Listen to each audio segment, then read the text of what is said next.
and gentlemen, the man who fixes it every Wednesday night on ABC, Tim Allen.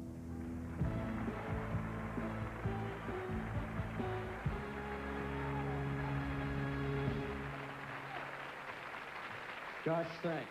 Welcome to an evening of drama, comedy, and variety as we celebrate the 40th anniversary of ABC. Some of the biggest stars in television are here with us tonight, as well as corporate executives. And there's only one reason why we came here, because Roseanne said we had to. And who's going to say no to her, huh? 40 years ago, ABC was born in order to compete with the other two networks, whatever their names may be. It had to find its own identity, which it did by creating new forms of programming. For instance, the hour-long Western, the movie of the week, the miniseries, and sports as primetime entertainment. That means Monday Night Football. I love those guys. Dan Dierdorf, met him. Whew, huge hands. And a very, very large head. I think Danny played way too many seasons without a helmet. That's a joke, Dan. He's not here, is he? We're here tonight to celebrate the network that brought you Fonzie, Kooky, Ferris, Starsky and Hutch, Pebbles, and Bam Bam, Laverne and Shirley, Joni and Chachi, Mork and Mindy. The network of the American Music Awards, the Oscars, the Emmys, the American Comedy Awards. And this year, ABC introduces the 24-hour all-award channel. Yes. Finally, a show where everybody wins. It's also the network of great cars. Oh, yeah. Like Cookies on 77 Sunset Strip. 57 T-Bird, V8, leather upholstery. Oh, yeah. Never used the doors. Huh. And if you all remember, Betty Buckley had an MG on 8 is Enough. What a cool car. But they also had a Volkswagen Combi van, kind of ugly. Not all the cars were that cool. Starsky and Hutch had that cheesy red Torino with the white stripe. Like the robbers couldn't see that thing coming. Anyhow, sit back and relax and enjoy 2 hours of the finest television ABC has to offer from the last 40 years. These are not just highlights. Frankly, these are the only good 2 hours we could find on ABC. And I am kidding about that. Please, on with the show. Enjoy yourselves.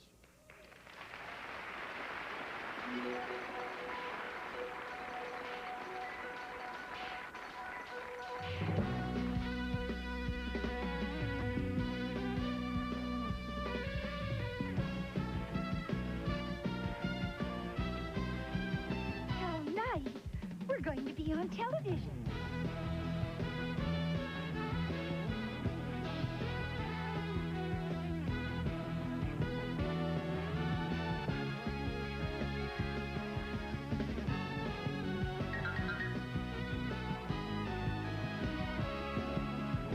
You'll find it all out right here on ABC. The network that's a real mind blower.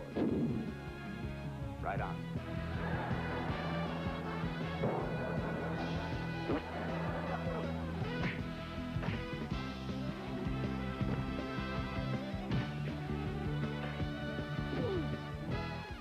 You got it, dude. Far out. Oh, hey. Hey, oh. Am I gonna love this? Up your nose with the rubber hose. That's a no for a no.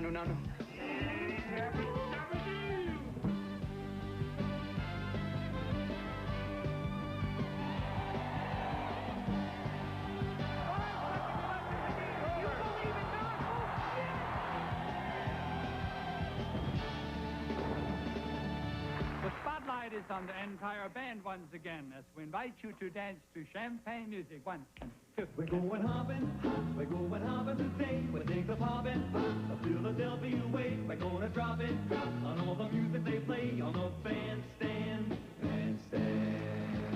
Oh, my darling, I love you. Man, that's pretty. Hey, Rocky, watch me pull a rabbit out of my hat. You do not have to be Columbo to figure out what's going on around here. Is Roseanne Barr here? Who? And that Funicello? Why? Why? Because we like you.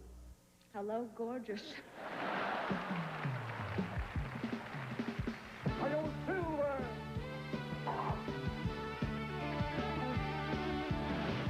We now have the videotape of an incident that took place less than 15 minutes ago. Generals don't cry. Sure they do.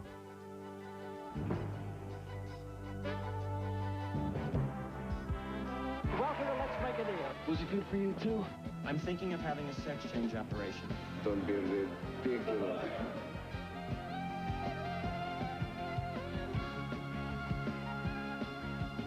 I never dreamed that life could be so good.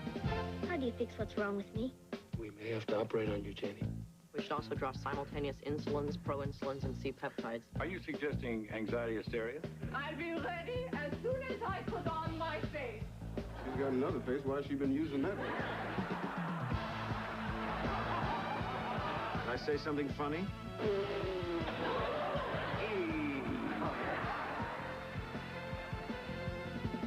Tonight, celebrate with us ABC's 40th anniversary, starring Tim Allen, Brett Butler, Dick Clark, John Forsythe, Judith Light, Susan Lucci, Jim McKay, Craig T. Nelson, Bob Saget, Cybill Shepherd, Peter Strauss, Jerry Van Dyke, Barbara Walters, Henry Winkler, with hundreds of other stars and many wonderful moments from 40 years of America's Broadcasting Company.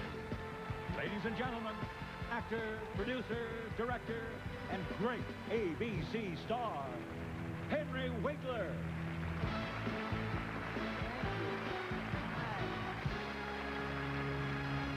I am very happy to be here with all of you tonight. For almost 10 years, I lived with a man named Arthur Fonzarelli. Hey, what? It was closer to 11. All right, I'm sorry, I'm just reading what they wrote. It's all right, I'm just keeping you straight. Thank you very much. Can I continue? Yeah, all right, I just want to keep you honest, all right? Thank you.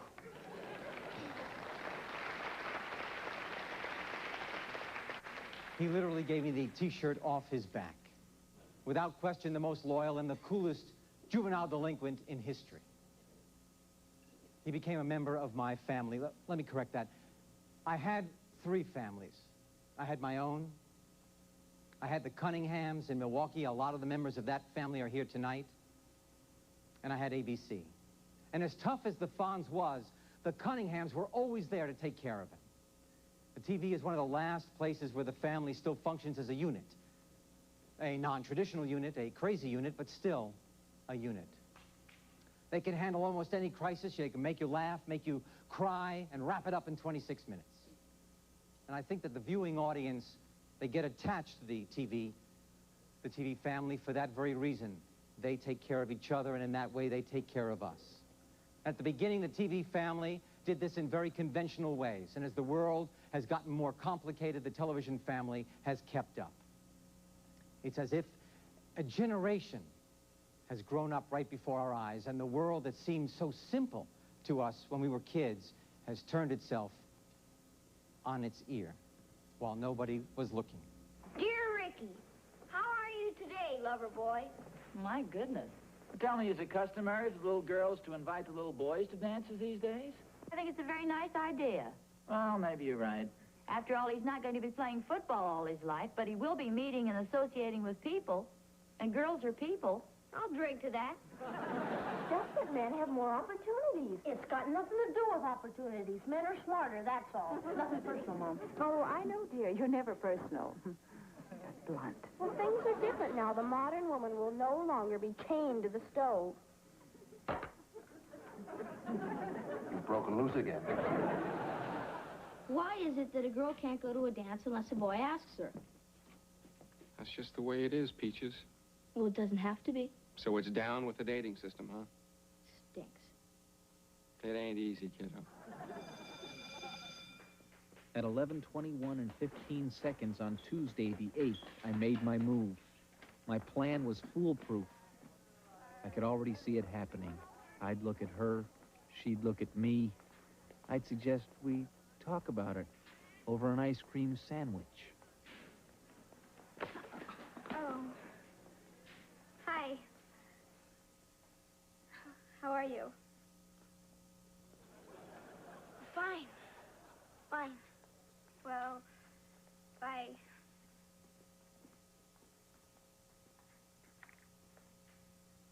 Fine? Fine? I realized then that there were special things that a man says to a woman. Hey, Foxy! It's me, Vivian! What was that? Well, that's Vivian, dear. Well, I heard that. Date tonight, Fonz? A maybe date. Foxy, are you coming out? This is really embarrassing, huh? Some people got no class. They just interrupt a great meal. Don't you ever do that, shortcake. Foxy, are you in there? Hey, will you shut up? We're eating! When you and Mom kiss, do you ever bump noses? Are you kidding? We got the tilt thing now. When you kiss a woman, you got to lean to one side, she's got to go to the other side so you don't mash noses. Unless you could find a woman whose nose was big enough you could fit right into it. You know, I read an article that said that two career couples should really make special effort to always remain frisky. At breakfast? At all meals. What's the matter? You guys aren't getting enough? Uncle Jesse locked me out. Well, I'm just guessing, Michelle, but I think Uncle Jesse and Aunt Becky just want some privacy. What are they doing in there? Well, they're doing their taxes. Are they going to do their taxis every night? For the first couple of months. If almost everybody was doing something and you weren't doing it, do you think you'd feel left out? Well, why don't you tell me what it is? There were never any walls between us. Daddy, I want to go on the pill.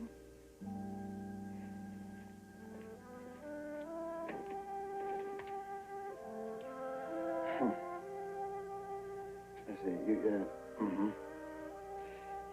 You want me to tell you that it's okay for you to go on the pill. It's not okay. What? Indisputably, indubitably, irrefragably, it's not okay. Why do you always use such big words when you're mad? Okay, how about a small word? No.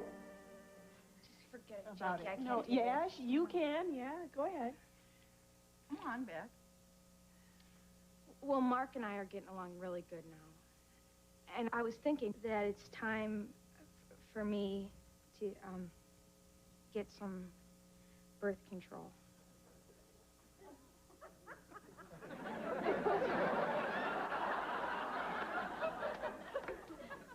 Isn't it great, Roseanne? That Becky has such a wonderful, progressive, open-minded mom that she can talk to about that.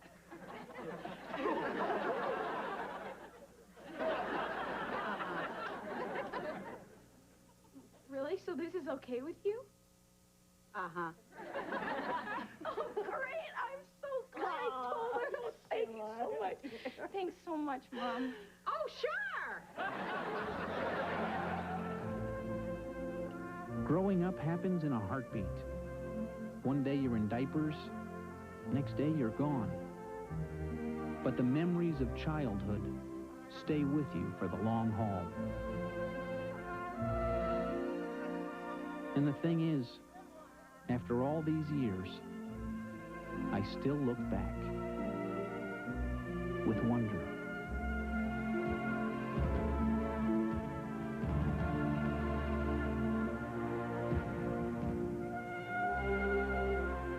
Dad, what do I catch? I'll be right there. Cybill Shepherd, Craig T. Nelson, and Jerry Van Dyke right after this. ABC's 40th anniversary, brought to you by Ford and your Ford Of dealer. significant moments in drama and music and sports. But I'm not concerned with all that. I'm here to discuss your guilty pleasure, your obsession with crime, white collar and blue, crosses, double and triple, mischief, murder, mayhem, all the things that make it worthwhile to get up in the morning. Over the years, ABC has fielded dozens of cop shows, private eye shows, federal agent shows, and at least one show about angels who seemed to function as all three. Some of these crime solvers were eccentric, Columbo never took off his trench coat. Beretta confided in his bird. Some of them only worked in teams, like the Mod Squad, or all those trios of young bachelors. Yeah, where are they? Who worked out of addresses like Sunset Strip, Surfside 6, or Bourbon Street Beat. And some weren't really detectives at all, like that girl on Moonlighting. Girl? Maddie Hayes? A detective more or less by inheritance. But they each had some little quirk of personality that separated their method of crime solving from the rest. As you will see, as we gather all of them to try and put together the pieces of a very fractured puzzle. It all starts with two of my favorite detectives on the night they accidentally helped a stranger come out of the closet. Addison, why is he doing that? Gravity? Well, that's gotta hurt, falling on your nose like that. Hello? Operator, this is an emergency. Homicide Stone. Let me talk to Capone. Who's calling? Just tell him Elliot Ness. Yeah, hello. Link? Yes. Pete and Julie with you? Yes. I need you on a case. I know who killed Laura Palmer. Who did you say you were? Frank Dowling. My name is Stephen Keller. Mundy. Alexander Mundy. Thief. I'm Hutch. He's Starsky. My partner and I operate the Hawaiian Eye Security Service.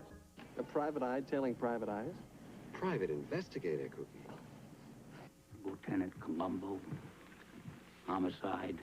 I'm Lieutenant Drebin. This is Captain Hawken, Police Squad. Is this some kind of bus? Yes, it's very impressive, but we'd just like to ask a few questions. Any idea what he's looking for? A clue. Okay, give me one. Give me one what? Give me a clue what he's looking for. A clue. I'm waiting. For what? To find out what the man is looking for. The man is looking for a clue. A clue, a clue, a clue. Gesundheit. What about Hugh Morris as a suspect? Oh, no. He's a nice man. I mean, maybe a little lonely, but he's no murderer. Female instinct? Angel instinct. What do you think? What do you mean, what do I think? You think he croaked this guy? You know he did, Andy. And he's gonna walk on it, isn't he? Come on, we'll run it for the lieutenant. I want you to get on this thing, and I want you to wrap it up fast, or I'm gonna have your... The best part of me in your soup tonight. I understand that, boss. Well, that being the case, I am going to take to the streets. Excuse me. I was wondering if you've seen this man.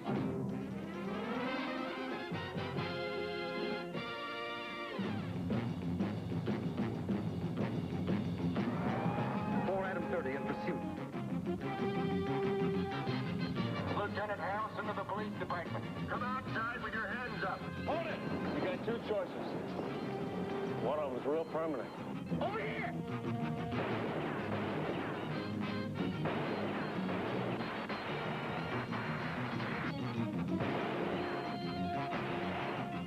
You're under arrest. Shield for the murder of Jacques Villon. Complicity in the murders of Max Frimmel and Wally Balzer. Come on. They'll go easy on me, won't they, Mr. Ness? 3 murders in 2 weeks. I'll go easy with you, all right. I'll put a cushion on the electric chair. There are 8 million stories in the naked city. This has been one of them.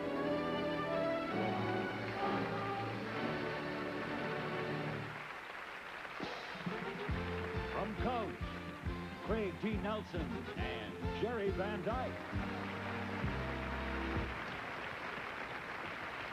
Hi, we're very happy to see you all.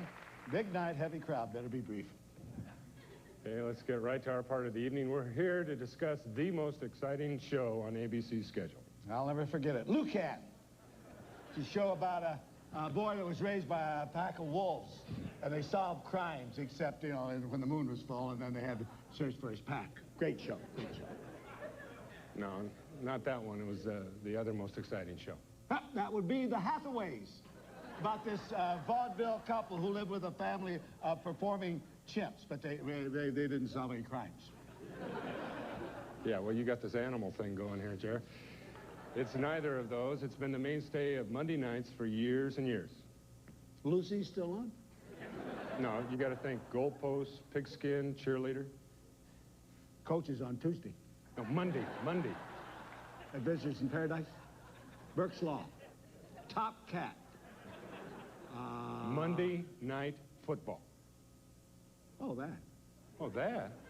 That? Come on. Well, that's been one of the biggest success stories in ABC's history. But come on, they don't have any wolves or they don't solve crimes. Well, here's what they do. The names in the booth have changed over the years. Keith Jackson, Howard Cosell, and Don Meredith were the first Monday night team in 1970. But in 71, I joined up with Howard and Don. Fred Williamson and then Alex Karras replaced Meredith in 74. But in 77, Don was back and Alex left. Fran Tarkenton joined us in 79, but by 83, O.J. Simpson was in, and Fran moved on. Cosell departed the very next year, and in 85, Don said goodbye again, and Broadway Joe signed on. Joe and O.J. left in 86, leaving the booth for just Al Michaels and me. In 87, Big Dan Deerdorf joined the team. Through it all, it hasn't always been X's and O's and football strategy. Speaking of color commentators, no one said life would be easy on the road. We had to figure out a way to get Dan into the picture. We finally did it. Right angle in. Turn out the lights. The party's over. Well, I'm sitting at home. It's the best seat in the land. Do you know how long I've been a Monday night fan? I remember all the big games, all the trick plays. It's been here for 20 years, and here it's going to stay. O.J. Simpson gets the call. Look out. That's what they got to do. Just about wipe this off.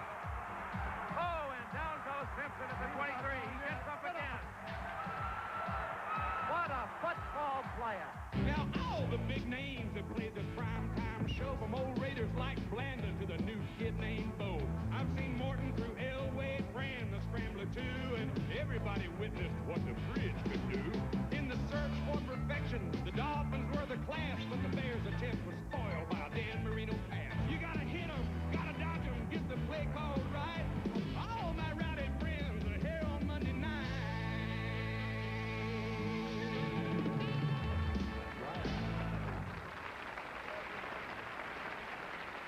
That's right. All my rowdy friends are there on Monday night. Of course, we all know that it's not just the technology of the game that makes Monday Night Football such an enduring show. It's the team. Spoken like a coach. In this case, the team in the booth. So from all of us, a special salute to the guys who have guided us through Monday nights for years, represented by this year's talented crew.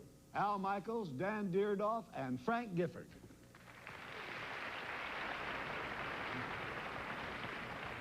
Of course, there was another prominent personality who was a part of the Monday night team. He was also part of another team, and not formally, but they made so many appearances together that they almost had their own sitcom. Howard Cosell. And Muhammad Ali. Muhammad Ali was an athlete custom-made for television. He appeared in 27 matches on Wide World of Sports. We met him first as Cassius Clay, the 10-to-1 underdog who knocked out Sonny Liston. Now Ali lands on the right. What a beautiful swing. And the punch lifts Floyd clean out of the ring. One of Ali's earliest supporters was ABC's Howard Cosell. Their chemistry was volatile, controversial, and unforgettable. And I had to come halfway around the world to get away from Howard Cosell. And Howard, if you're out there anywhere, I want you to call this fight just like it is. Ali met Frazier for the title 3 times, winning twice in some of the greatest fights ever. Everybody's talking about Joe Frazier. Joe Frazier. There's chumps out there think Joe Frazier can beat me. I'm Muhammad Ali. I am the greatest. I brought to boxing the anchor punch, the ghetto whopper, the bolo punch, the Malaysian waltz, the double shuffle, the Russian dance, the rope-a-dope, the mirage. What's for Frazier? Speaking simple English, I didn't go to school. I don't understand all these big words. You always coming up with a lot of big words.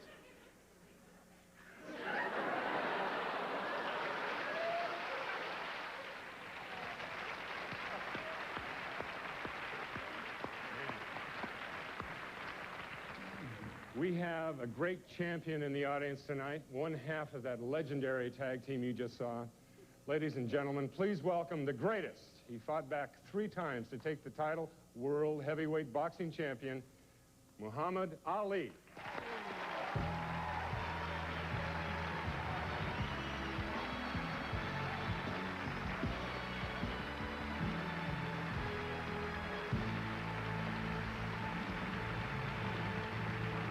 Our celebration continues with Susan Lucci and Peter Strauss.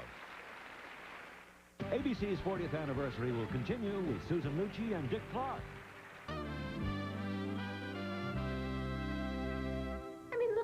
down in my life, all on my own.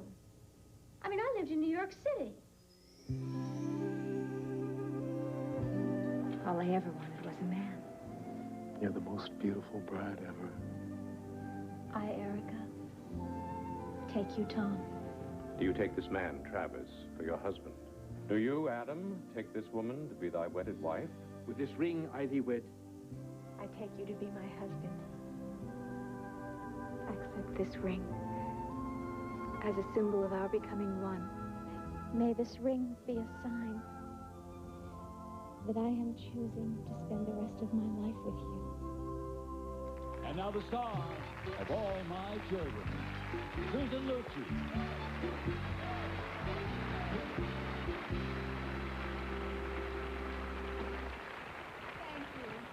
Thank you very much.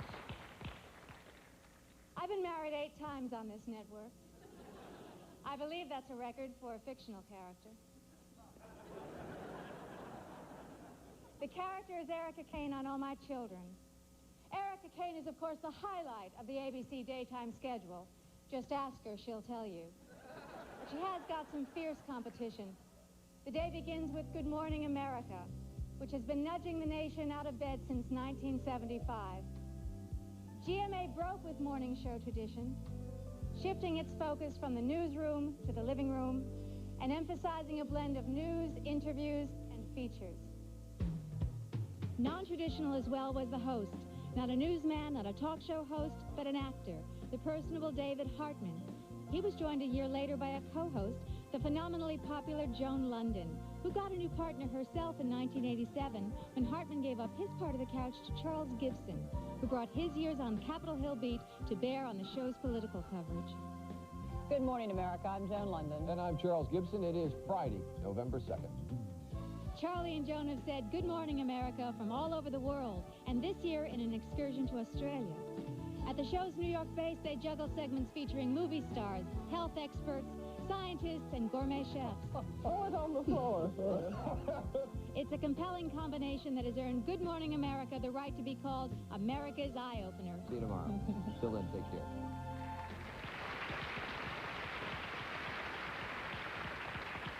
But let's face it, the bulk of the day is spent in bed, or in bankruptcy, or divorce court, or intensive care, or anything but reruns on America's favorite daytime dramas. That's French for soap operas. General Hospital, One Life to Live, and of course, may I mention it one more time, All My Children. If you want to go riding with your boyfriend after he's been drinking and there's a smash-up, how can you complain about your face? You're lucky to be alive. You're fired. Why? Why? Because you are a liar, you are a cheat, you are a thief, you are a double-crossing, bed-hopping, sexual manipulator who has used and abused my generosity and my basic trust in mankind. You're what? I'm not gonna repeat it again! Oh, yes! Hop, hop, little bunny! Hop for your big thumper! This is what turns you on? What did you know? You worm! You miserable, slimy worm! You are the poorest excuse for a man I have ever had the misfortune to meet! Did anybody ever tell you it's not good to keep your anger in? On top of all your other neuroses, you're claustrophobic too? What are you so afraid of? I'm afraid I'm gonna die in this room with you! My curse on you, Laura and Luke. My curse on both of you.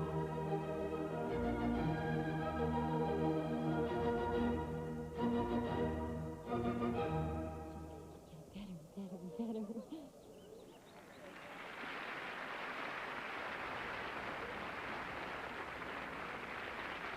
Ladies and gentlemen, Peter Strauss.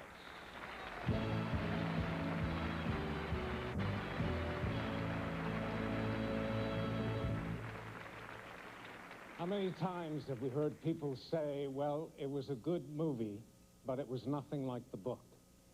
In 1974, ABC changed that forever by creating a program form that took the strongest, story-rich books and gave them the time needed to fully develop their intricate plots and characterizations.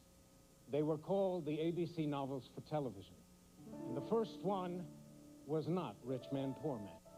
It was a 6-hour adaptation of Leon Uris's complicated and compelling courtroom thriller, QB7. That was followed by an even longer adaptation of the Irwin Shaw bestseller, Rich Man, Poor Man, which was so long that it was almost the length of a regular series. Almost, but not quite.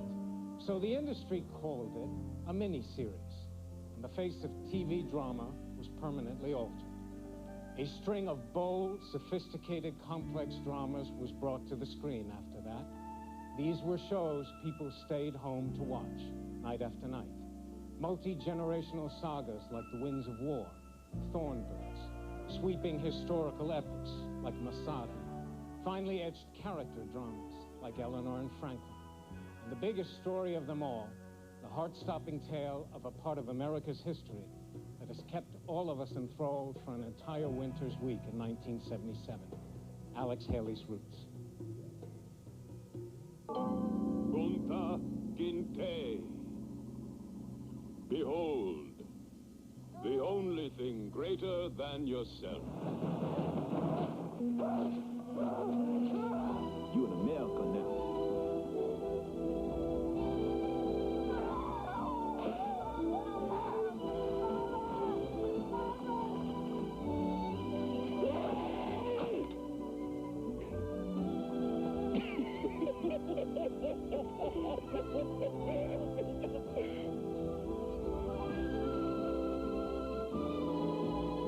This here is Alex Haley.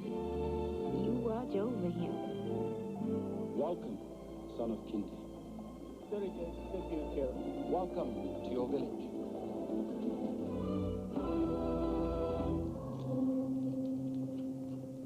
You're lying because general anesthetic was available and was given to all the non-Jewish patients. Is that correct? Yes! And not to the Jewish patients. Is that correct? Yes! That is all, my lord.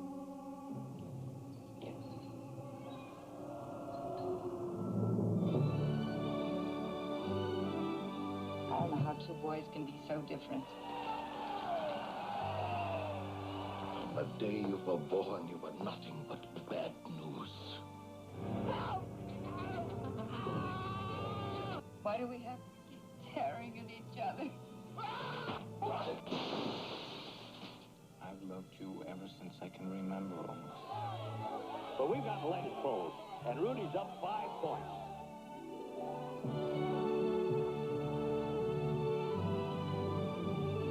I never dreamed, when we were kids sharing that double bed, that life could be so good.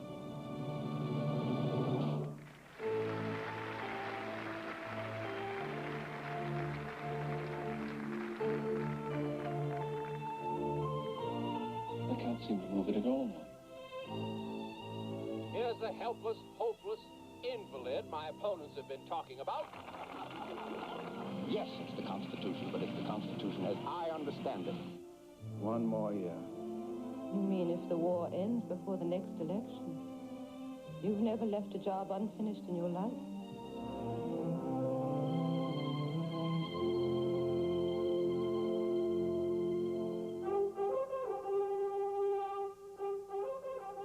All elements of the Legion to move on Masada. I want as many of the Jews alive as we can manage. You can choose to fight them. They'll kill you. Or you can choose to take their victory from them. They will remember you. In the name of the Senate and the people of Rome, to them, the victory. The victory? We have won a rock in the middle of a wasteland on the shore of a poisoned sea. I'm afraid even we priests are weak and all too human. You are a man first, Ralph de Bricassor. No, Mary. A priest. First, last, and always. But your day of reckoning is coming, don't you ever doubt it. You can marry me. You love me. But I love God more.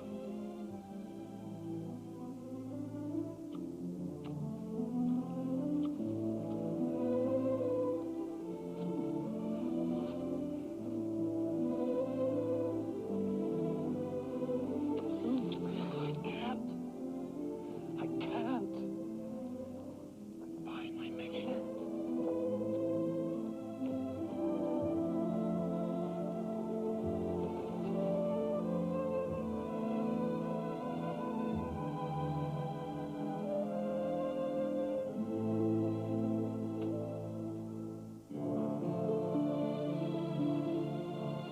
In Manila, I said to Byron that we've become a family of tumbleweeds. That's the truth, and lately the winds of war have been blowing us all around the world. Right now, it strikes me that those same winds are starting to flatten civilization. All the more reason for us to hang on to what we have, mainly to love each other and our family, and love each other to the end.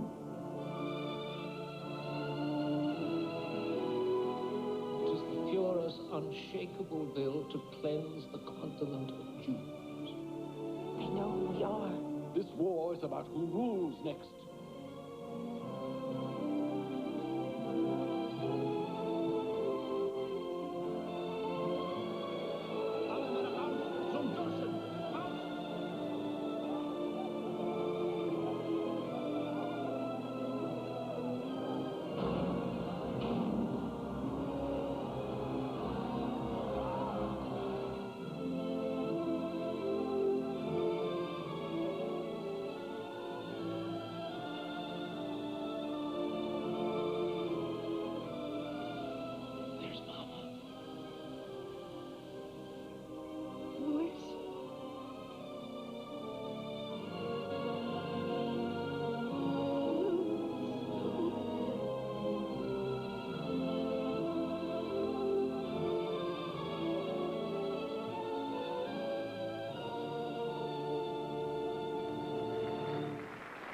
Superstars and super performances when ABC's 40th anniversary continues.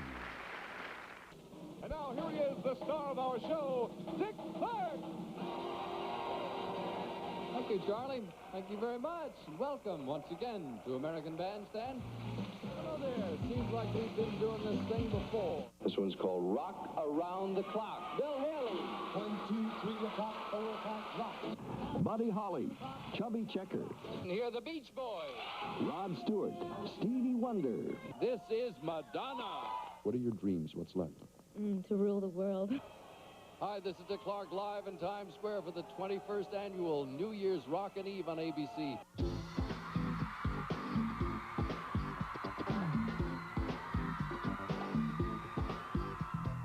We'll see you then 1 week from today. For now, Dick Clark. So long. Ladies and gentlemen, Dick Clark.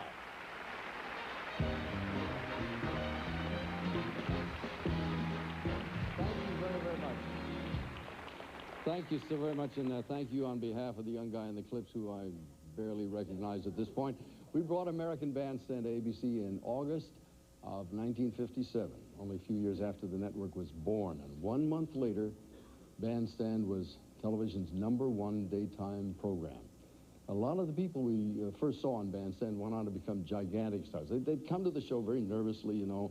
Sometimes their mom would drive them over to the show. The next time you'd see them, they'd be arriving in a helicopter with an agent and a manager and a tax advisor. Usually that was still the mother.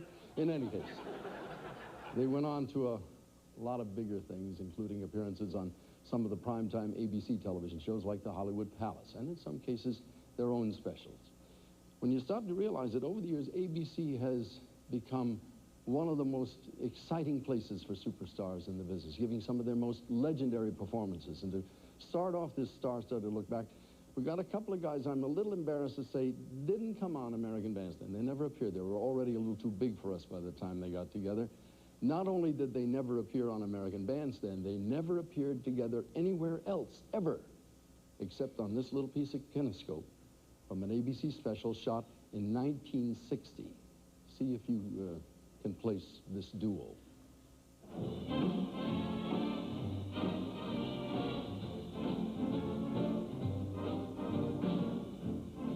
We work in the same way, only in different areas.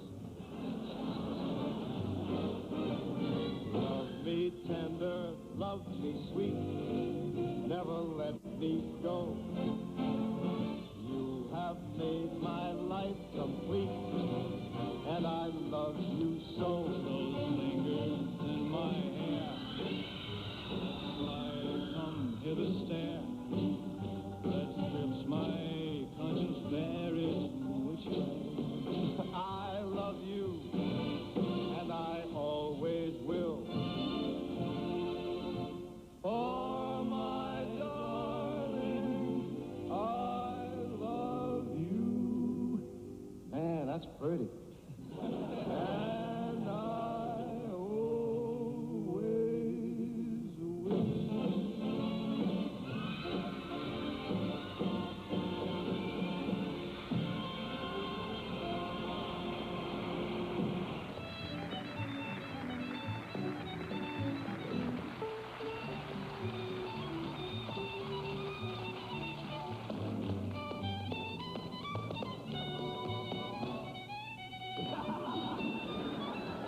Don't dance too loud.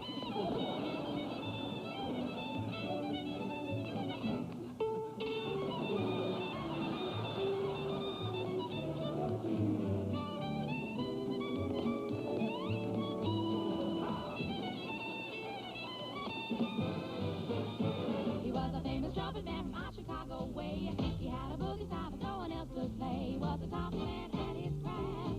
But then his number came up and he was gone with the draft. He's in the army now, a blowing reveille. He's the boogie woogie bugle boy of Company B. He made his old bugle for his Uncle Sam. It really brought him down because he could not jam. The captain seemed to understand, because the next year the cap went out and drafted the band. And now the company jumps when he plays reveille. He's the boogie woogie bugle boy of Company B.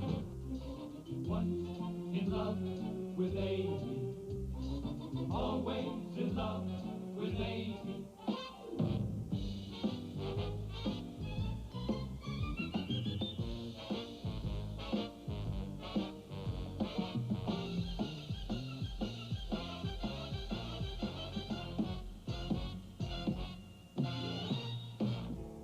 Sooner or later you're gonna decide. Sooner or later there's nowhere to hide. Baby, it's time to well wasted chatter. Let's settle the matter. Baby, you're mine on the platter. I always get my man.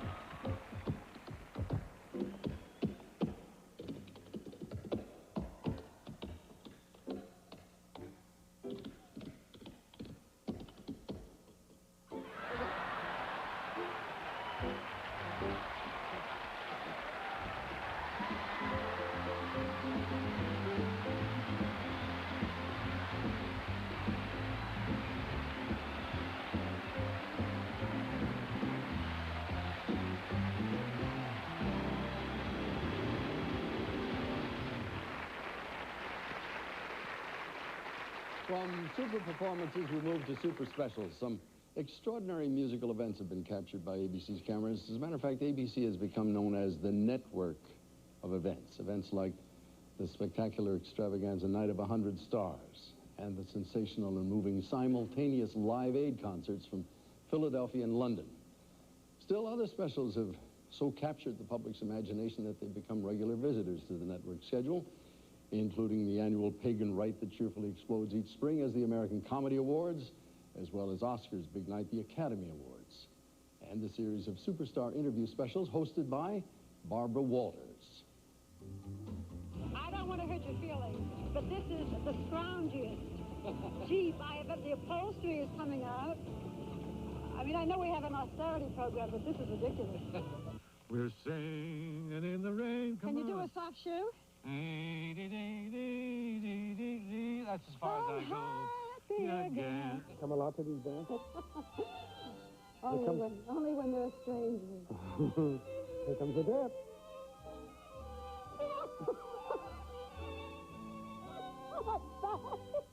When you talk today about the confusion in sexual roles, and you know, we are in a period in which women are trying so hard to have it all, the marriage, the children, the career.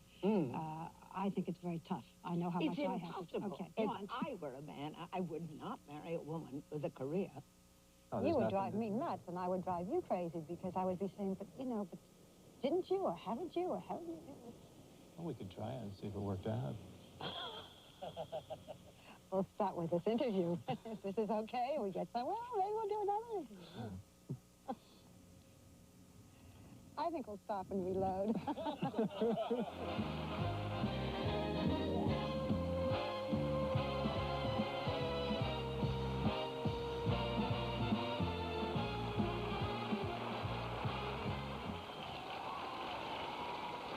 To all of you who have been nominated tonight, we applaud you.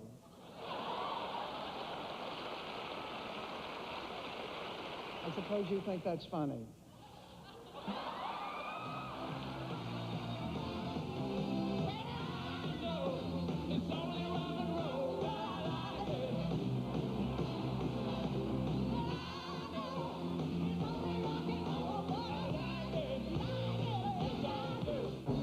It's a wonderful night for Oscar, who will win?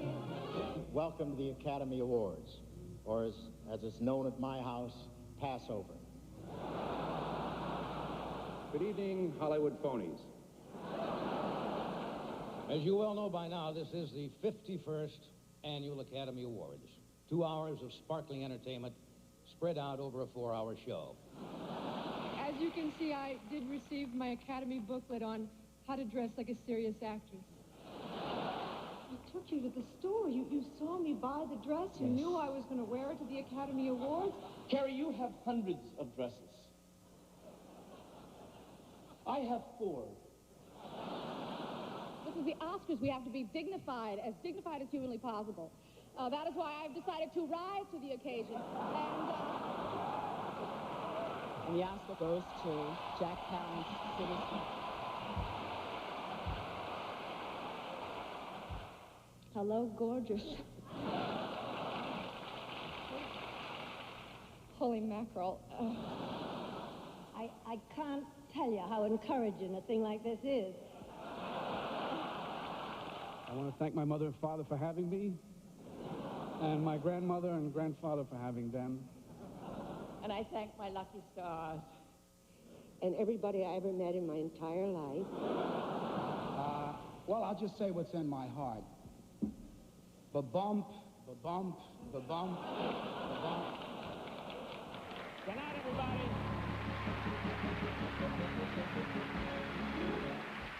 Comedy with Brett Butler is next on ABC's 40th anniversary.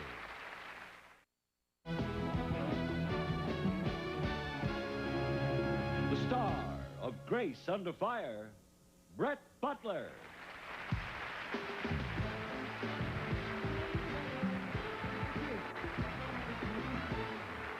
Hello. Well, this has been a much better night than I thought it would be. It's been fun watching all these shows that we grew up with, and I've been a stand-up comedian for 12 years, but in honor of television excellence, I've decided to make a departure and do something completely different, and now I'd like to sing a medley of Kathy Lee songs. It's great looking at the half of you that believe that.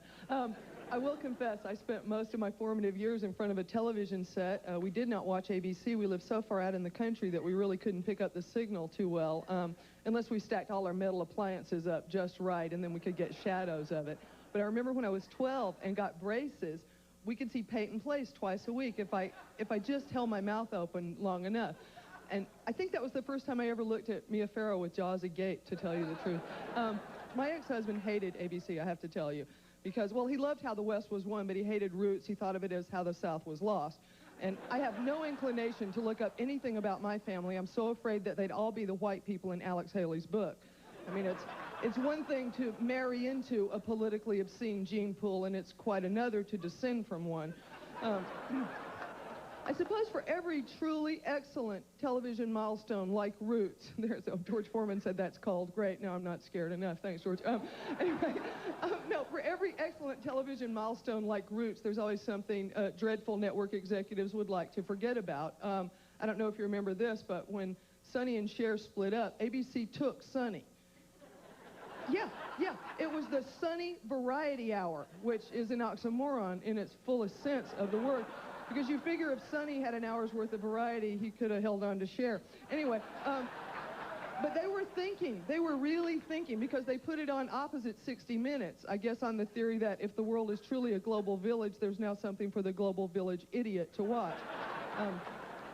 And then I love the Patty Duke show. I always wonder what happened. You know the scenes where she played with her cousin, with the one with her back to the camera? Whatever happened to her? Is she the one on Geraldo, you know, now going, remember me? Did you read my book? Hell no, call me Anna. Where is she now? I crave reality on television. I used to watch the Brady Bunch thinking, this is not right. I always wanted Mr. Brady to just kick the maid's door open with his shirt tail hanging out, a bottle of whiskey in one hand, going, come on, Alice, I think it's more than just a hunch. I just want to say one last thing to everybody at home watching my new network. I know everybody out there at one time of your life has thought, gee, they should make a TV show out of my life. I just have one thing to say. Children, be careful what you pray for. Thank you very much. Good night. Thank you. Ladies and gentlemen, John Forsythe. Whenever I think about Dynasty, I get very nostalgic for Blake Carrington. For 9 years, we went through so much together. One, we went blind. We accidentally murdered our son's lover. We regained our sight. And we were gunned down by Moldavian rebels. Believe me, these were jam-packed years. You couldn't really call the show lighthearted, but you couldn't take it all that seriously either. The Carringtons lived in a world that was just a little to the right of reality. Some of ABC's other hour-long shows also kind of tightrope the line between drama and comedy, romance and realism. They fit into none of the traditional TV categories except the one they were all at home with, pure escapism.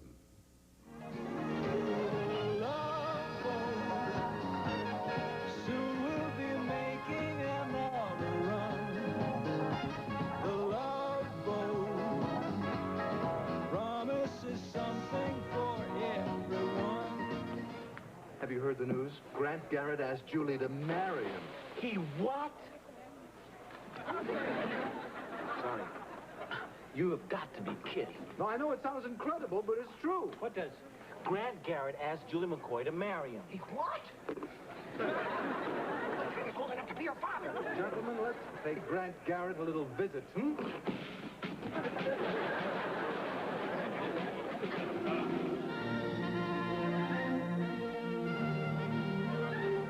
I ordered these flowers in the hopes that you would stay with me tonight. I set the candles in the hopes that you would stay with me.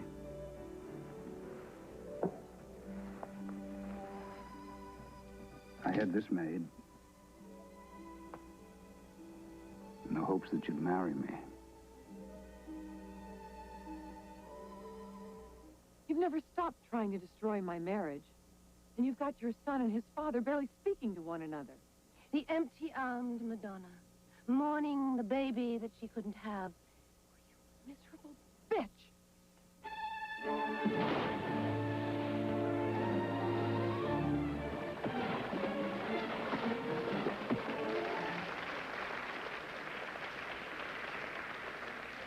But the network's hour-long series, by and large, dealt seriously with the larger and more profound issues of our half of the century. The changing American family, modern relationships, and the trauma of the war in Vietnam. These were the stories that filled our nights from year to year.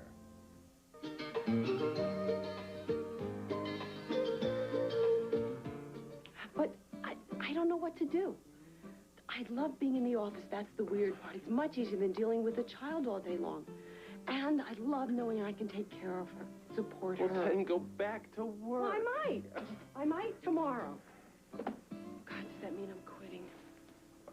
Oh, Michael, it's just that this time is going by so fast when she's this little bear cub. And I don't think we should miss that. I mean, it could be a once-in-a-lifetime opportunity. Oh, my baby, my job, my baby, my job.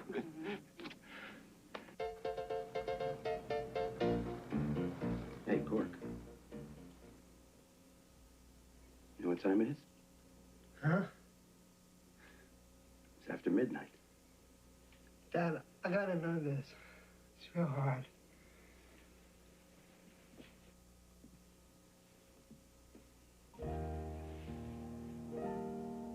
When was the last time I told you how proud I am of you?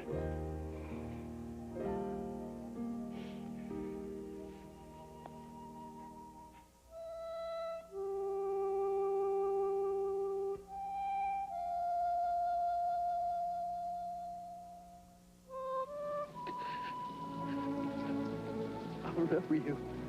Oh, no. Well, you'll remember me. No, I won't. You will. I couldn't save them all. But I saved some.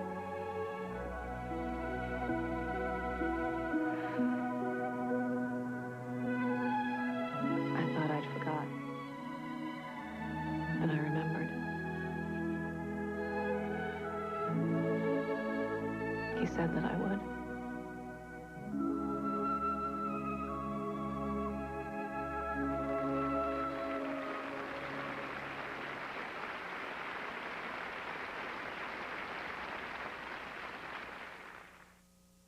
New for the first and only time on video, it's the Best of the Tonight Show. With Johnny's funniest moments, Johnny's greatest moments. Are you married? Put that down as a no. Johnny's favorite moments from the Tonight Show. From the spontaneous to the outrageous. It's 30 years of classic comedy on 3 hilarious must-own videos. Johnny's favorite moments from the Tonight Show. Coming next week on video. Only $14.99 each. 10 years younger? You be the judge. New Alpha Ceramide Intensive Skin Treatment from Elizabeth Arden. Start the system for free. Steps 1, 2, and 3 are yours when you purchase Alpha Ceramide Step 4. $100 value for only $55. With Minwax polyurethane, you can do more than admire your wood. You can live with it, too, because Minwax contains pure urethane oil to protect wood while giving it beauty you can really live with. Minwax keeps wood beautiful. When you call collect, what are you doing? You're asking for acceptance. Not the time to be inconsiderate, and not the time to dial 0. Hi, lover. If I really cared about you, I would have dialed 1-800-COLLECT and saved you up to 44%. But I don't, so I didn't. I'm naughty. Collect to the boyfriend, huh? He refused my call. No. He pretended he didn't even know me. Hey, baby, where's the fire? Tuesday on ABC. I think you should cancel the wedding. What? Will the wedding you've been waiting for be a bust? I'm leaking. The season finale of Roseanne. Then it's a vacation from hell when Ellen's cousin visits. Those swim at your own risk signs are merely guidelines. Don't lay out in the sun. Don't eat fatty foods. Don't swim in raw sewage. These friends of mine after Roseanne, Tuesday.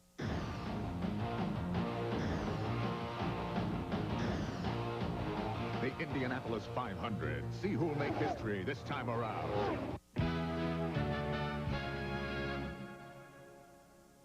Go get him, Freddie!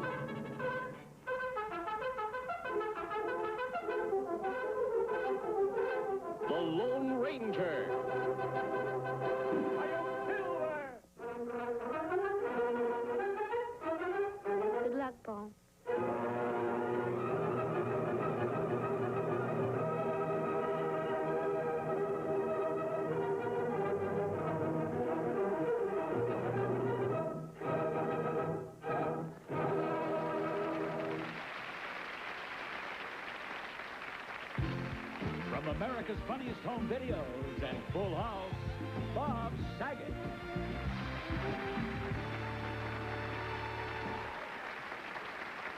Thank you very much. Good evening. I'm John Forsythe.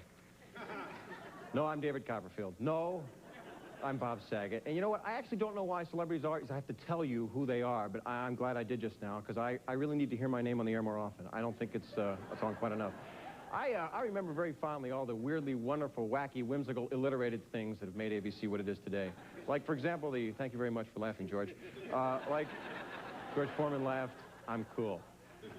You know what's interesting? The pairings on the sitcoms, people who in reality you could never picture living together. The Partridge Family, the Brady Bunch, even Full House. If you turn that show on, having never watched it, you might go, what's the premise? Who's the father? And it just doesn't matter as long as somebody gets grounded. That's really all that matters. This was the network of The Odd Couple, Laverne and Shirley, Jack Tripper, and all those girls he lived with right under Norman Fell's nose. And I've been under Norman Fell's nose. It's a sensitive place. Come and knock on our door. That's $3 grand right there. You know, we remember with fondness Balky, the Myopian, though I don't remember Bronson Pinchot wearing glasses, and Benson, the butler who ran the government and then became the Phantom of the Opera. I could give you more examples, but you know what? They wouldn't let me, and I ought to shut up. And we've assembled a collection of some of your favorite duos, trios, quadros, and sextos. I wrote that. Thank you. We call them best friends, odd couples, and strange bedfellows. That's what we call them. Thank you, George. And you can only find them on, think it with me, ABC. Now, if you'll kindly look at the monitor. Did the window washer come? Yeah, Felix, I'm kind of loaded down with deadlines, so kindly leave me alone, will you? You do a good job? The prices we're paying these days, every window should be sparkling. Oscar, look at that! What now? Look at that smudge. They're terrible. They're just as bad as before. So we're on the 11th floor. Who's going to see the flying nun? Society gentlemen would only go out with you for one reason. To have a good time, a few laughs, and a little vote-o-do-do. Oh, I don't vote-o-do-do. You vote-o-do-do. I don't vote-o-do-do. You vote-o. Once. You show me yours, I'll show you mine. Never!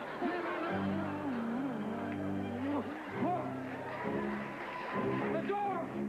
It's breaking, the door! Mindy, run for your life! The emotions are coming! Free at last!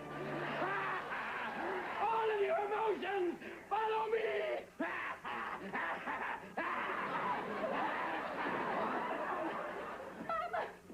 All of your emotions, come on! We've got a lot of catching up to do! Let's go, boy! Yeah! Mindy! Jack Tripper? Don't kid around. Where's the key to the handcuffs? Why would I have a key? They're not my handcuffs. You don't have a key? No. Then why'd you put these handcuffs on me? I didn't put them on me. You put them on me. I didn't put them on. All right, this is don't panic.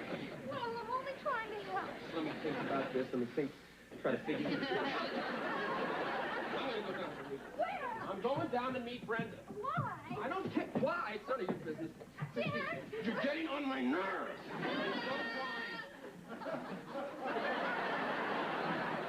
Hey, Angela, why don't you finish the salad and I'll make the rice? It's okay, I got it. No, please, I'd like to do it. Tony, really, I can handle it. I know you can handle it, but there's a little trick with a bouillon cube I never told you about. Yes, you did. Okay, you do it. Thank you. Although, you know, that's not the pot I would use. I don't cook like you. I don't clean like you. I don't do anything like you. But you know what? I don't care. Because from now on, we're going to do things my way. You got it? Good. And if you don't like it, you can all get out of my kitchen. Any questions? You bought the soda with the caffeine, didn't you? You and me, for 4 days in a mountain cabin. Yeah, I'll do it. But Louis, you know what you're doing. You realize? You're using my concern for my fellow workers and friends to blackmail me. You're taking advantage of something that's really decent in me to satisfy some indecent needs of your own. How does that make you feel? Horny is all get out. No, Doggy, I have to... All right, no, Doggy, look, back up. Back up, Doggy, back up.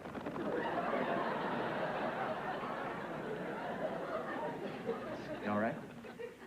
All right.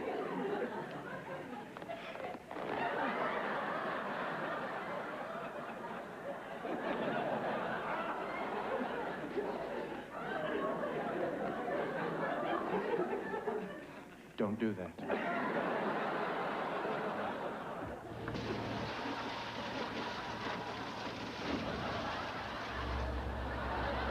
My kitchen!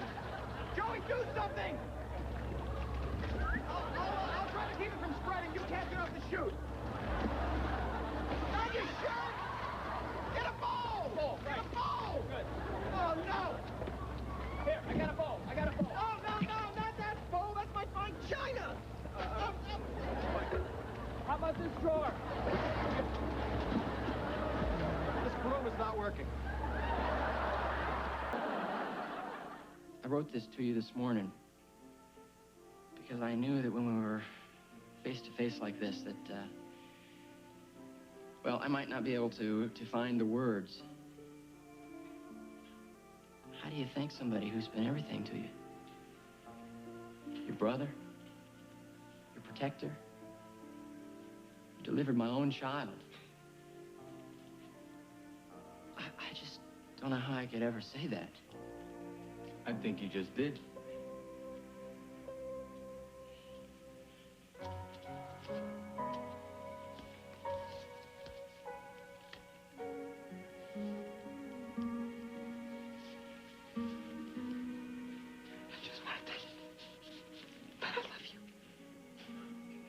Very much.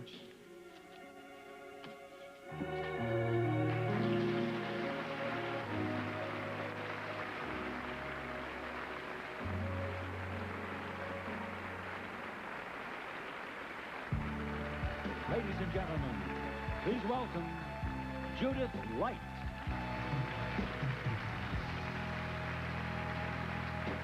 Good evening. By the late 60s, the little black and white box in the corner of the living room had transformed itself into a full-color window on the world. And the intimate plays staged in the small studios of TV's golden age gave way to colorful movies created especially for the new medium and filmed on locations all over the world. ABC was a pioneer of this form. Every week, the network premiered an original 90-minute movie. The idea was so popular, its title became a part of the language, the movie of the week. Eventually, there were 2 MOWs each week on ABC, and the movies grew from 90 minutes to 2 hours to an entire evening's entertainment. The subjects grew too, moving from detective thrillers to highly charged social stories woven with thread from the American fabric. The output over the last 25 years has been vast and diversified. The stars have been luminous, the issues complex, the level of artistic achievement high. And then, as now, the impact is immediate. The entire nation shares a moment that is talked about, debated, and remembered for years. You probably remember the first time you saw these superb actors in these unforgettable films. Oh, for God's sake, Gertie, don't waste all that time whittling on them. You want them quick and cheap. Paint them. Don't tell me what to do! All my life I've been doing what I was told. First Ma, and then you. You've gone your own way always, Clovis, and I've had to go too. Well, these dolls. This is all that's feeding our young'uns now. And they're mine. Don't you tell me to do it your way. I ain't doing it no more.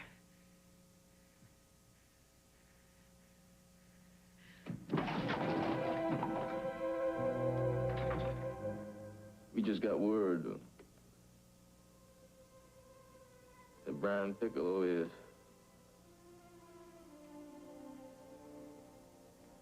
That he's sick, very sick.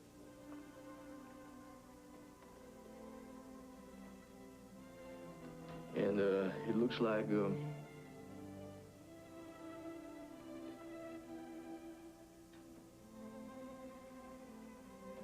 might never play football again. I love Brian Piccolo. And I'd like all of you to love him too. And tonight, hit your knees.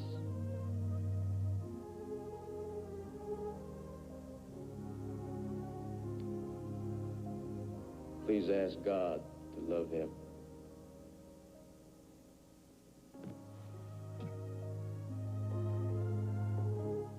On absolute verification that that U-2 plane was shot down and didn't crash accidentally. A very careful review here. Mr. President, we have no option but to launch a military response to a military attack. We're on very hazardous ground here.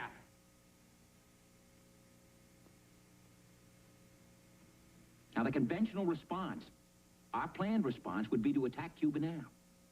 But if we do and the Russians respond by attacking Turkey, what's our next move? Am I going to launch an all-out nuclear war? Because one junior officer in Cuba pushed a button he shouldn't have pushed and killed one pilot? Both sides are engaged in frank and earnest talks aimed at finding ways to diffuse the heightening crisis in Berlin. My God, it's 1962 all over again. Cuban Missile Crisis. It's not going to happen now. People are crazy, but not that crazy.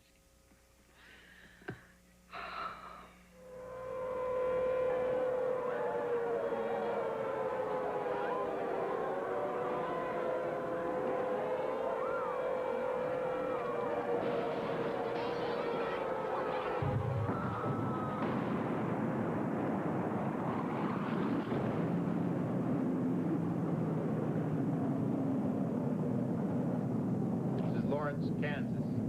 Is anybody there? 20 years ago, that certain summer was the first television movie to explore homosexuality and fatherhood. Look at me. Does that change me so much? I'm still your father. Nick, the hardest time I've ever had was accepting it myself. Can you at least try to understand it, please? The horror of incest was the subject of Something About Amelia. You have to tell the truth, Stephen. It's not a fact. Just because you decided to believe her. You know what will happen if you don't. This will become a whole public court case, and Amelia will have to testify, and you'll end up in jail, and everyone will know. Is that what you want? Doesn't matter what I want.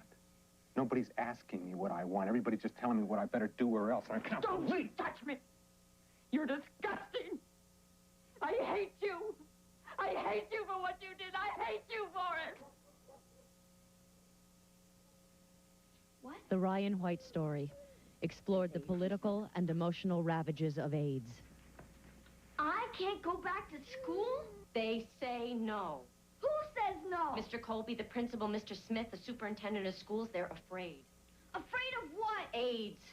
But nobody can get it. Not by me just going to school. I know that. Then tell me.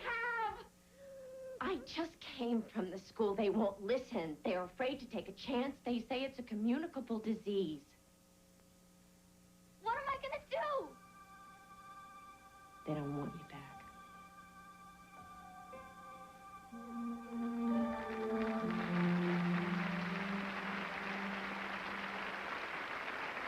Some of your favorite Olympic moments and a salute to ABC's fantasy programs next.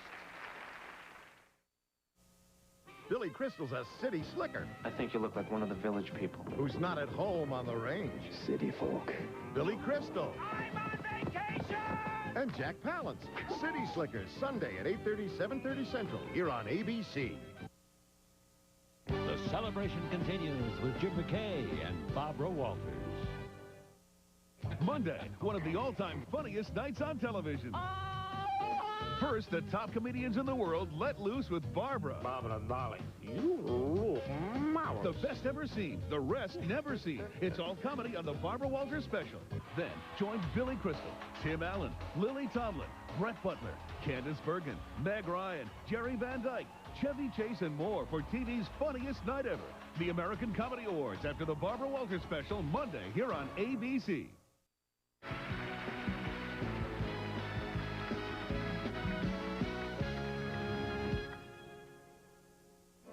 Welcome to Fantasy Island.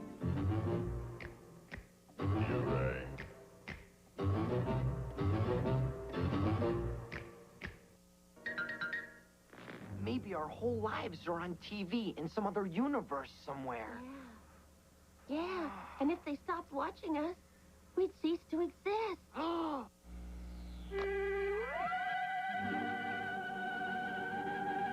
Gee, maybe there's something wrong with the tuna. There is nothing wrong with your television set. We are controlling transmission. All the way into the future. From the world of the future, I'm talking to you, the people of today. Space Control from Space Cadet Happy. Space Control from Space Cadet Happy. Another night, another traffic jam. Boy, the spaceway traffic gets worse every night. We have the capability to make the world's first bionic man. I assume that you're familiar with the term bionics? Wonder Woman, you're wonderful. To the battles.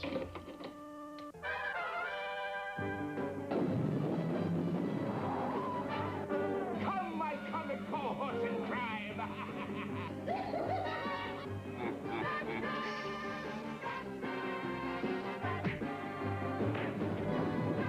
You've got me, Batman.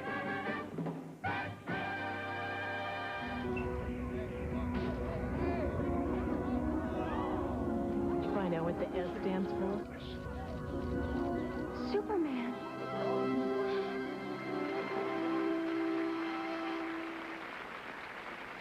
He spans the globe every week, and he's here with us tonight.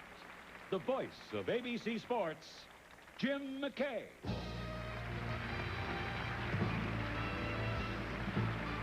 Hello there.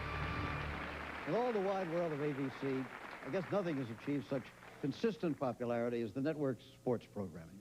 From a handful of football games, NCAA track meets, boxing, and a weekly bowling show, ABC Sports, under the direction of Roone Arledge, became the world leader in broadcasting the biggest sports events in history. I think maybe what's even more impressive is that, thanks in part to the careful use of technological advances, ABC began to draw in an audience of people who had never before been particularly interested in sports. But they had never seen sports covered the ABC way. That entertaining blend of athletics, journalism, and theater, and always close attention to the whole individual, not just their athletic skill. ABC's coverage helped to create the images of dozens of athletes who became legendary sports stars and players on the world stage. The most popular show on ABC's slate, well, I think it's the one of which I'm the proudest, the weekly broadcast spanning the globe, bringing you the thrill of victory and the agony of defeat. Well, you know how it goes. However, by the way, our original opening in the first summer was very different. Sports, in its unending variety, unfolds on ABC's Wide World of Sports. I'm Jim McKay at Franklin Field in Philadelphia for the 67th Annual Penn Relay Carnival. It was April 29th, 1961, and those of us who stood shivering in the damp air of Franklin Field in Philadelphia that day had no idea that we were about to launch the longest-running and most successful sports anthology show in television history. He still has about 40 yards to go. He's gonna make it. He's gonna run the first 4-minute mile. Mr. Arnold Schwarzenegger. And the winner, the challenger, coming into this competition. What a big day for this youngster from Austria, Arnold Schwarzenegger. 14-year-old Nadia Comaneci of Romania. A perfect score. 10.0 for Nadia Comaneci. A perfect score. The first time I've never seen anyone get a 10. He looks for a place to come by. Goodyear tries it, but no. I believe that's the closest finish in Indy history. At a ski jumping competition in Germany, we found a man whose image would endure on our program's opening segment, well, probably for as long as Wide World stays on the air. His name, Vinko Bogataj of what was then Yugoslavia. Vinko was not a champion. He was a spectacular loser that day in 1970. He epitomized then and now, not the thrill of victory, but for all time, the agony of defeat. A lot of speed in that track. Now look out! Look at him go!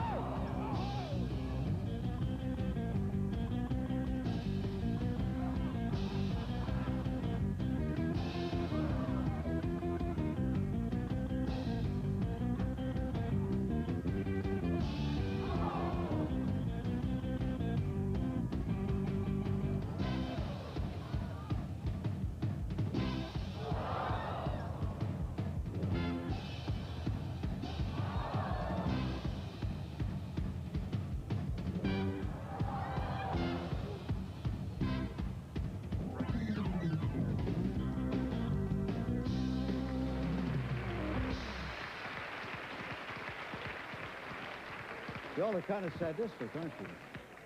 Over the years, ABC engineers brought a dazzling array of new techniques to sports. Slow motion, super slow motion, handheld cameras, shotgun microphones so you could actually hear the football or the player being kicked. ABC was the first to put cameras in race cars, first to miniaturize cameras for ski jumpers and skydivers' helmets. And ABC was the first to develop instant replay way back in the 1960s. These devices, all of them and more, came into play when the network unleashed them all in our primetime coverage of the Olympic Games. It transformed that world event for Americans. ABC Sports and the Olympics first came together at the Winter Games of 1964 in Innsbruck, Austria. The pictures were black and white, the coverage on a delayed basis, except for limited use of the only satellite then available for a few minutes at a time. 4 years later, in Mexico, came the most astounding single athletic achievement of our time, the long jump of Bob Beamon. Beamon took off into sports history, leaping 29 feet, 2.5 inches. The world record at the time was 27, 4 3/4, almost 2 feet shorter than Beamon's. This was a record that was to last for 22 years. Munich, 1972. Mark Spitz of California setting another Olympic mark that may never be equaled. 7 gold, 7 world records in swimming. More millions than ever were watching the games now, and they found a new foreign favorite. Olga Korbut was a last-minute substitute on the Soviet gymnastics team. But in one 30-second performance, she became a favorite in every American living room. She's the second best on her team. Now watch this. Watch this. Back somebody right to the other bar. Has that been done before by a girl? Never. Not by any human that I know of. Look at that. And she's second best. I don't believe it. This, then, is a historic performance you're watching right now in gymnastics. She's Kathy Rigby's size. Oh, my... Wow! No day associated with sport has been as horrible as September 5th, 1972. It's difficult now to bring back the feeling of total shock and disbelief we all felt when the terrorists, some disguised as athletes, scaled the fence of the Olympic Village, invaded the quarters of the Israeli Olympic team, killed one man, and took others as hostages. We at ABC Sports remember that we were on the air reporting the events for 16 hours. There were 11 hostages. 2 were killed in their rooms yesterday morning. 9 were killed at the airport tonight. They're all gone. We returned to Innsbruck in 1976 for the Winter Games. Strong at the bottom half of downhills, but the pressure on him is tremendous. Bernard Rusi sitting at the bottom of first place. Carver almost went down, Frank. He's going to have to do it right down here at the bottom, Frank. Here he comes a lot more air. Carver has done it. This crowd has gone crazy. Carver has overtaken Bernard Rusi. Jenner holding the lead, coming off the turn. Bruce Jenner has the lead. And as they come to the finish line, it is Bruce Jenner way out in front. Oh, Jenner wins it big. U.S. team is depending a little bit too much now on Jim Craig. He's making too many good saves. Eruzione! Mike Eruzione! Up to Schultz. 5 seconds left in the game. Do you believe in miracles? Yes! Unbelievable.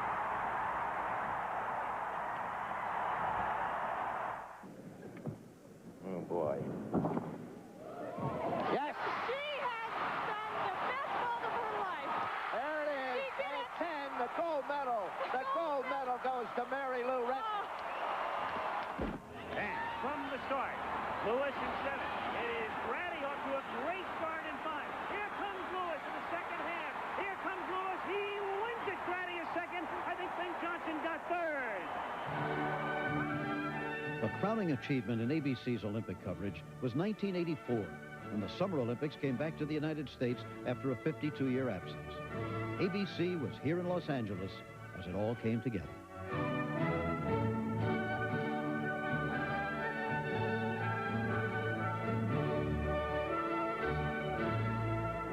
We'll return with Barbara Walters right after this. Ladies and gentlemen, Barbara Walters.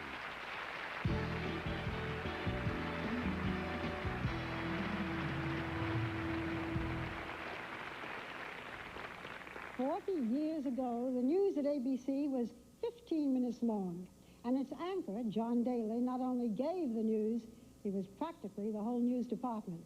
Well, today we have news bureaus and correspondents all over the world, interviews with statesmen and scoundrels beamed from anywhere, satellite transmissions, tape that records and plays back instantaneously, cameras to carry in the palm of your hand. And not too long from now, interactive television, where TV not only talks to you, you can talk back to it. These kinds of broadcasts, this kind of technology, was not just unheard of 40 years ago, it was beyond comprehension and even imagination. Today, the news is global. There are no more lost horizons. And as audiences have more choices, we find they want not less news, but more. They want to understand not just what happened, but why. And in their words, what does it mean to me? ABC News tells them. From World News Tonight and Nightline to 3 one-hour news magazines every week, Day One, Primetime Live, and my particular favorite, 2020. And a new magazine program on the way, Turning Point, and the highly regarded ABC News close-ups and periodic news specials on a single subject. This year, ABC News received 11 Emmy Awards, the highest number awarded to any news organization. I'm very proud to be here representing all of my colleagues. As we say, more people get their news from ABC than from any other source. And I'd like to show you a sample of what our viewers have been watching from 3 signature programs, 2020, Nightline, and ABC World News Tonight. Good evening, I'm Hugh Dowd. I'm here starting tonight to host 2020. And what we do here is stories. Stories in the journalistic sense, not fiction. Stories that touch all our lives.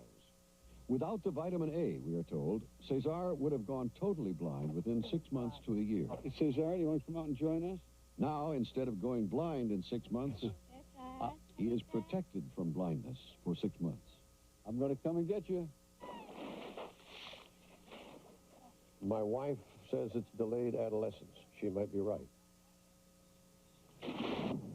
A story on vacation thrill seekers sent me underwater with great white sharks off the coast of Australia. Only the steel cage separated us from those powerful, hungry jaws. Barbara's going to be here every week, and welcome to the regular Thursday. It's going to be marvelous to work with you, again on a regular basis. Are you sorry you didn't burn the tapes? You know, interestingly enough, everybody in Europe that I talked to said, why didn't you burn the tapes? And the answer is, I probably should have. Do you drink too much? Yeah. Mr. Von Bulow, did you try to kill your wife? No, I did not. In our country, we read that you are unstable. We read that you are mad. Does he hit you?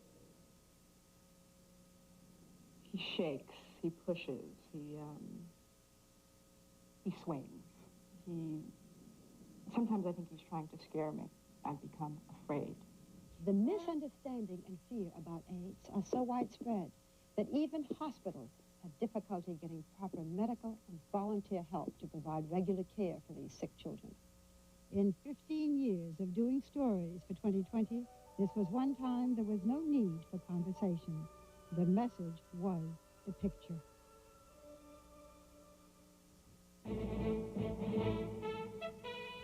From ABC, this is World News Tonight with Peter Jennings. At this hour, it is mid-afternoon in London.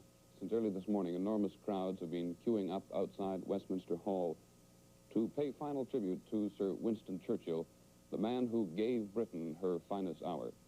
Fidel Castro has proclaimed to the world that for the first time in history, Cuba this year will harvest 10 million tons of sugar. Here in Tehran, it is the 90th day of the hostages' imprisonment and 1 year to the day since Ayatollah Khomeini returned from exile. We need reforms. This is what we're doing here. As you say when you do that the United States is imposing preconditions, does that mean that your present position in Kuwait is negotiable? When I say something, I mean it. Until then, I'm Peter Jennings. Good night from Moscow. Day 142 of the Iran hostage crisis.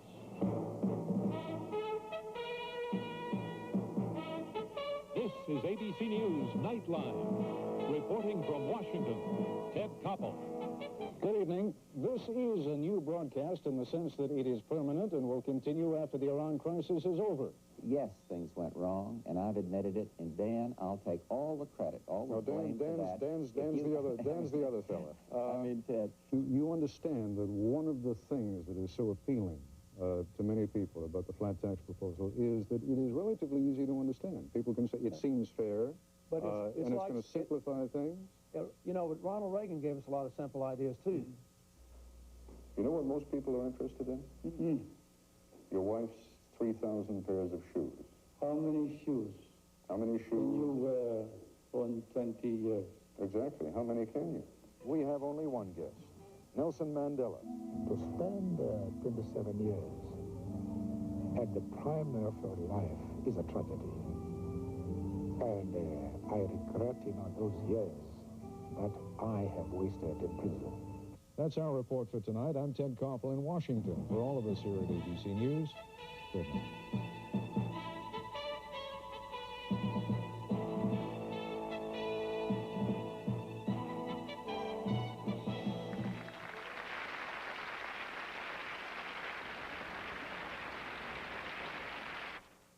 ABC's 40th anniversary, brought to you by Ford and your Ford dealer. Have you driven a Ford lately?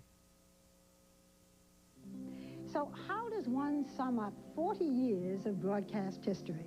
First of all, we have to thank that little candy with the hole in the middle, Lifesavers, because in 1943, its owner, Edward J. Noble, bought radio's Blue Network from NBC, and he created a new company. It was the beginning, but it wasn't ABC. 10 years later, in 1953, this tiny company merged with United Paramount Theaters, which had a brilliant young president named Leonard Goldenson. And under his magic wand, the American Broadcasting Company was born. It started with 14 television affiliates. Today, it has 226. Over the years, ABC has been responsible for so many innovations in every area of broadcasting. It created the miniseries, it invented instant replay, and amidst controversy 17 years ago, ABC was the first to appoint a female anchor person to the nightly news. Ah, yes, I remember it well. You know what the longest primetime entertainment series on ABC was? And a one and a two. You got it, the Lawrence Welk Show. It began in 1955 and stayed on for 16 years. By the 1978-79 season, ABC had the top 5 shows on the air, a feat yet to be equaled. The shows included Laverne and Shirley and Happy Days. Happy days indeed. In 1986, a big event, Capital Cities bought ABC. Today, it employs 19,000 full-time people. You know, these days, 40 is really very young. And look at all that remarkable history. We will see changes in the world of communications that will boggle the mind. But viewers will always want first-class entertainment and news. And ABC will continue to set precedents and to make history. We thank all the people in the 40 years of ABC, past and present, who have made this possible. But most of all, we thank you, our viewers. Let's face it, we couldn't have done it without you. For all of us at ABC, I'm Barbara Walters. Thank you, and good evening.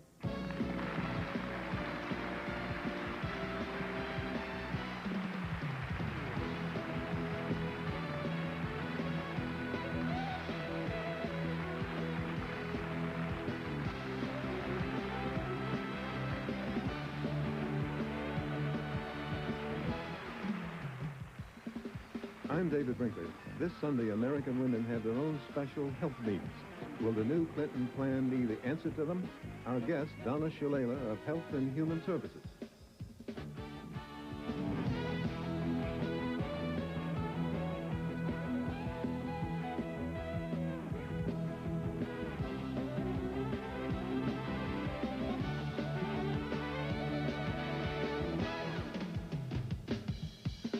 I'm Barbara Walters. What makes you really laugh? Well, we've brought together the funniest people in the world to help us find out. like David Letterman, Tim Allen, Whoopi Goldberg, Jerry Seinfeld, and Robin Williams. It's the best of past interviews and some you've never seen before. So join me for the Barbara Walters special Happy Hour Monday at 8 p.m., 7 Central, here on ABC. Watched by more people than any other network. ABC.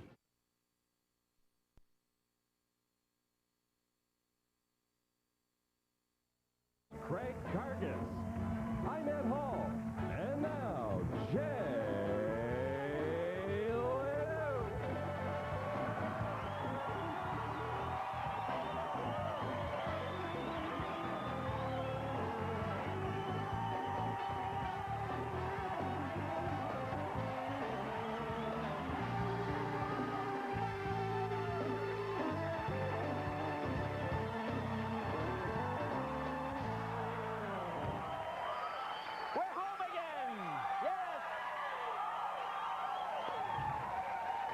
To be back. Fun to travel. We had a great week in New York, but it's good to be home. I see, Kevin. How you doing, Jay? Bradford's still hung up in the big city, I know, man. Can't get him back. Yeah, we can't get him back. Well, like he's hanging out for a couple of days, right? Yeah. So that makes you king now. King? I wouldn't go that far, Jay. You're the head guy, huh? It's pretty good. Hey, folks, only one more month until the World Cup Soccer Championships take place in Well, officials say over 1 billion people will watch the final match. 1 billion. Well, 1 billion and 3 if you count the Americans. Yeah, it's not a lot. Yeah, some big soccer people here. You big on that?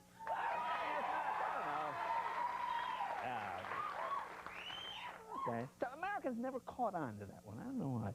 Hey, our old friend Jennifer Flowers back in the news again. You see this? Oh, get this. Is this sleazy? Is this Slimeball City? Now she's selling cassettes of her intimate phone conversations with President Clinton. I'm not making that up. Can you imagine? Okay, now we've had these accusations of extramarital affairs, the not paying taxes thing, now these sexy phone tapes. You know, when someone said the American presidency is the closest thing we have to British royalty in this country, boy, they weren't kidding, you know? Oh, speaking of British royalty, you hear about this? Princess Di, Lady Diana, being called a national hero for saving a drowning tramp. I guess she pulled Fergie out of the hot tub. Hey! Hey! Hey! Hey!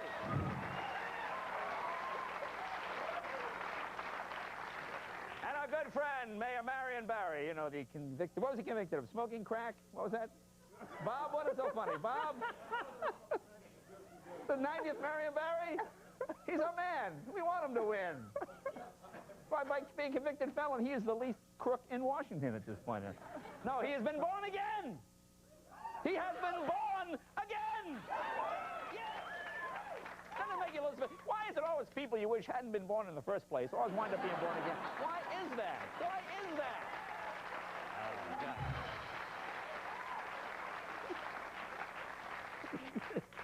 I mean, the National Rifle Association held its annual convention this week in Minneapolis.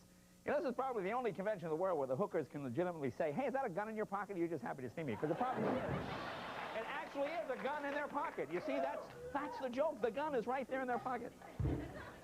Anybody here from Montana? Oh, you're lying. You're not from Montana. Shut up. Where in Montana are you from? You don't even know. Brooklyn, Montana. You're a liar. Now, listen to this. The graduating class of this high school in Glen, Montana is one student. They got one guy in the whole graduating class. How do you feel kind of sorry for the kid? I mean, when he's in the lunchroom, did you just give himself wedgies, do you think? He just what are you doing at a class reunion? It's good to be home here. Here's the typical L.A. story. Here's just a dope. See, this would never happen in New York. As much fun as we had there. Police here in Los Angeles were called out to subdue a 500-pound bear. A 500-pound bear was wandering around a residential area here in L.A. rooting through garbage cans. I guess police shot it. They shot the bear. Yeah. Here's the sad part. Turns out it was just Ed Asner. Yeah. I think Ed Asner. No, but that is true. Isn't that amazing? A 500-pound bear just wandering around the streets of L.A. You know, what a great town this is. You make it through the earthquakes. You narrowly avoid the fires. Oh, you just missed the mudslide. You say, oh, it's a beautiful day. I'm going to go for a walk. Ah, I get eaten by a bear. I mean, just a bear on Sepulveda. Ah! It comes out of nowhere. I mean, just the bear.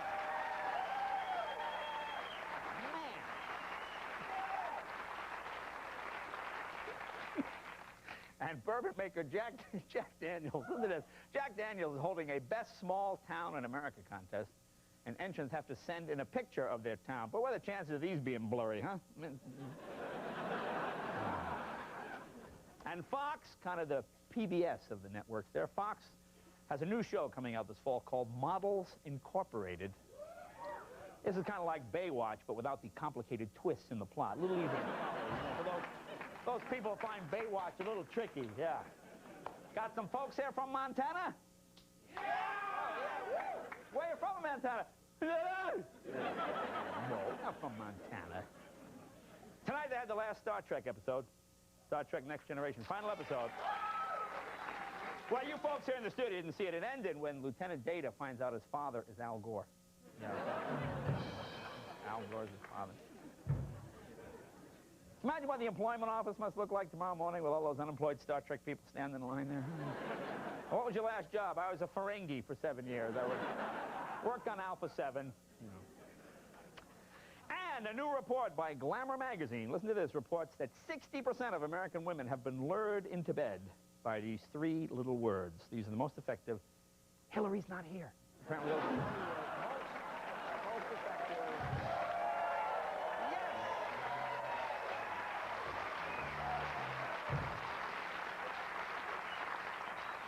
And finally, there's been a lot of talk about these genetically altered tomatoes. You heard about these, Kevin? These genetically altered tomatoes? Oh, yeah, I heard about them. Probably been reading a lot about this? Yeah, man. Yeah. Well, these tomatoes are supposed to have a longer shelf life. They take genes and they alter them or something. Well, today, scientists now say they're working on combining, listen to this, a vegetable, taking a vegetable, combining it with a gene from Lorena Bobbitt, and they hope to come up with a cucumber that can slice itself. Hey!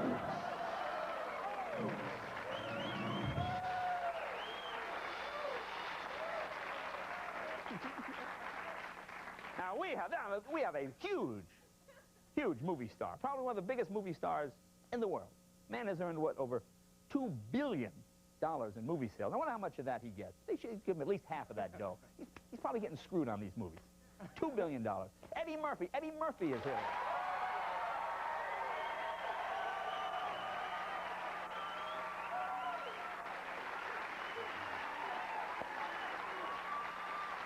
And we have a mentalist, a man who is a mentalist. He will try to find a thought in the band. No, he's a mentalist. He will try to...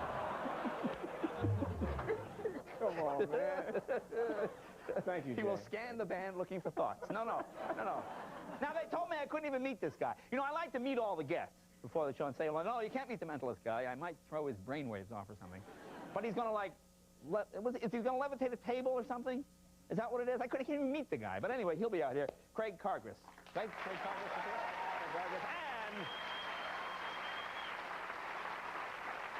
And a gentleman who debuted on this program has gone on to tremendous success. The music of John Cicada. John Cicada's here. Say hello to Kevin Eubanks and the Tonight Show Band.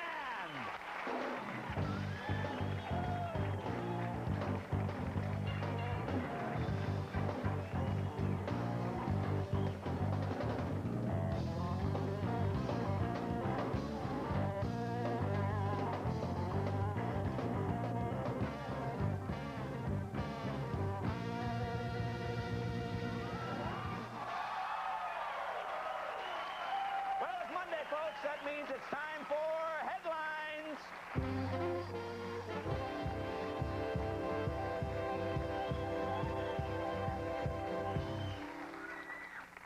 A lot of people say Americans don't put a value on human life. I disagree. Take a look at this headline from the Pittsburgh Post-Gazette.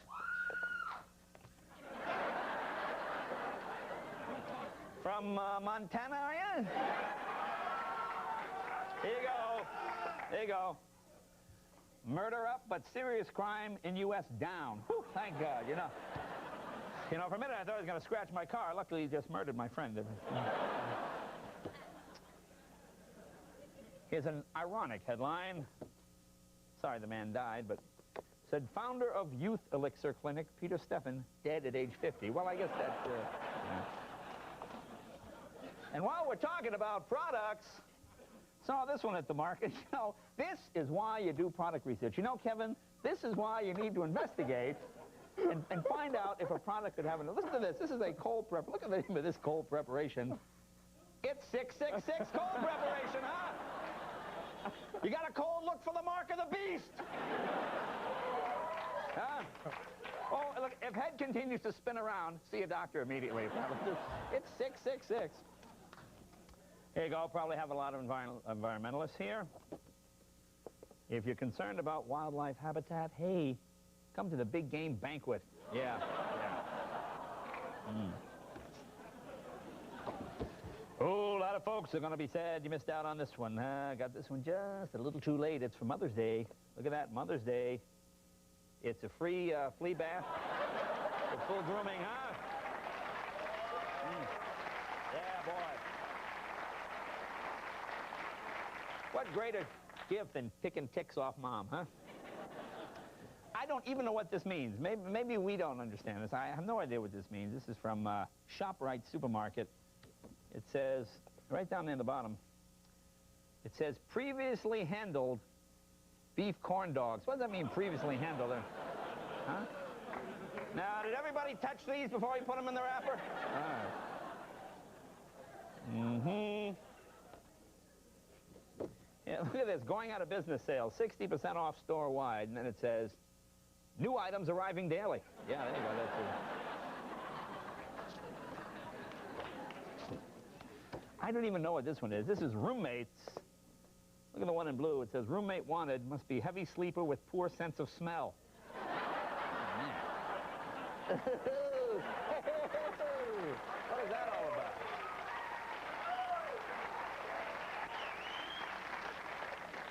You know, a lot of newspapers list the talk shows, just the talk shows, who the guests are, what the subjects are. You can always tell when it's sweeps week. You know, they're in the rating period. Look at down this list of talk shows. Start at 9 o'clock. It says, Lisa, prom makeovers, Regis and Kathleen, Dennis Franz, Relight My Fire contest, Sally, pathological liars, Bernice Berry, people who sympathize with serial killers. Look at Rolanda. Just breasts. Hey, just breasts. Apparently it's a two-parter. You don't want to check that one out. Just breasts. What I got to... You know, this would be funny if it wasn't a sign of the times. I guess this is real. This is not a typo. Look at the clothing, shoes. Beautiful silk maternity prom dress, emerald and black. Maternity prom. Yes. Hey. Apparently it's a maternity prom dress. Oh, ye who cast the first stone up there. Look at this. This is sort of ironic. Look at this paper. We didn't make this up. It says new service for the visually impaired. Can you get a shot of that? Look. Oh, man.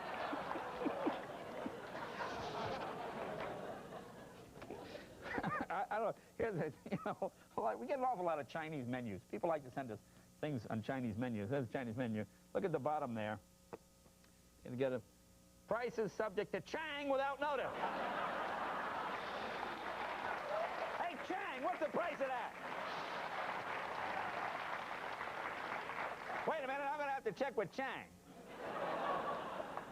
Here's the Street Cafe Chinese cuisine.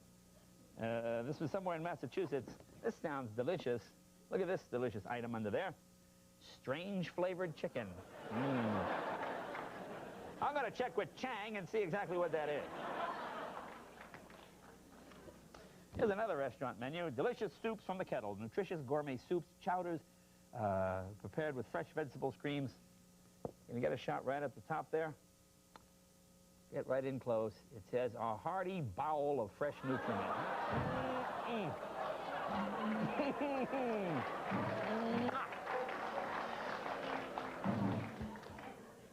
You know, I don't even understand why this guy... Look at this ad here. It says, found 2 logs. Owner has to pay for and identify this ad. I don't know what this means. Here's another one, free to good home. Female calico cat, declawed, spayed. I know I like this. And it's hooked on phonics, the cat. The cat has just somehow got hooked on phonics. And one last one before I bring on, ooh, Eddie Murphy. Eddie Murphy, okay.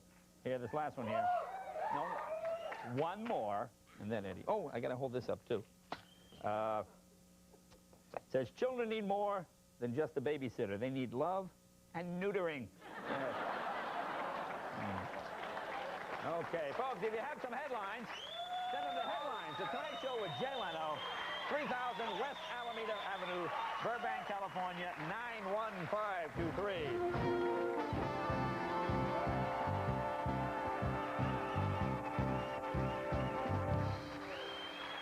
Yeah, I don't want to hold up 666 by mistake. No, don't get that. And now a word from Advil, proudly celebrating 10 years of proven pain relief. Be right back right after this.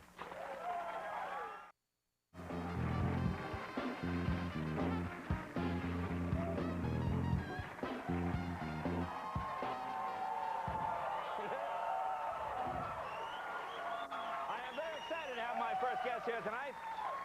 The 12 movies he starred in have made over $2 billion worldwide. His latest film, Beverly Hills Cop 3, opens this Wednesday. Please welcome Mr. Box Office, Eddie Murphy!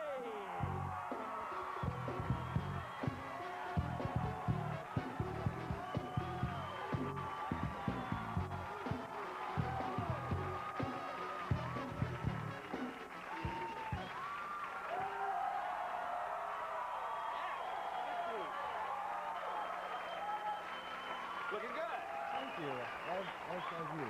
Now, I'm reading about you this week in, those idiots from Montana again. Read about you in USA Weekend here, and it says, you watch Letterman, oh, I love Letterman. You watch Leno, well, now and then. Now, what is the criteria? Like, what would you say, I got to watch it now? Well, what would be the now? watch tonight. Oh, you watch tonight? Oh,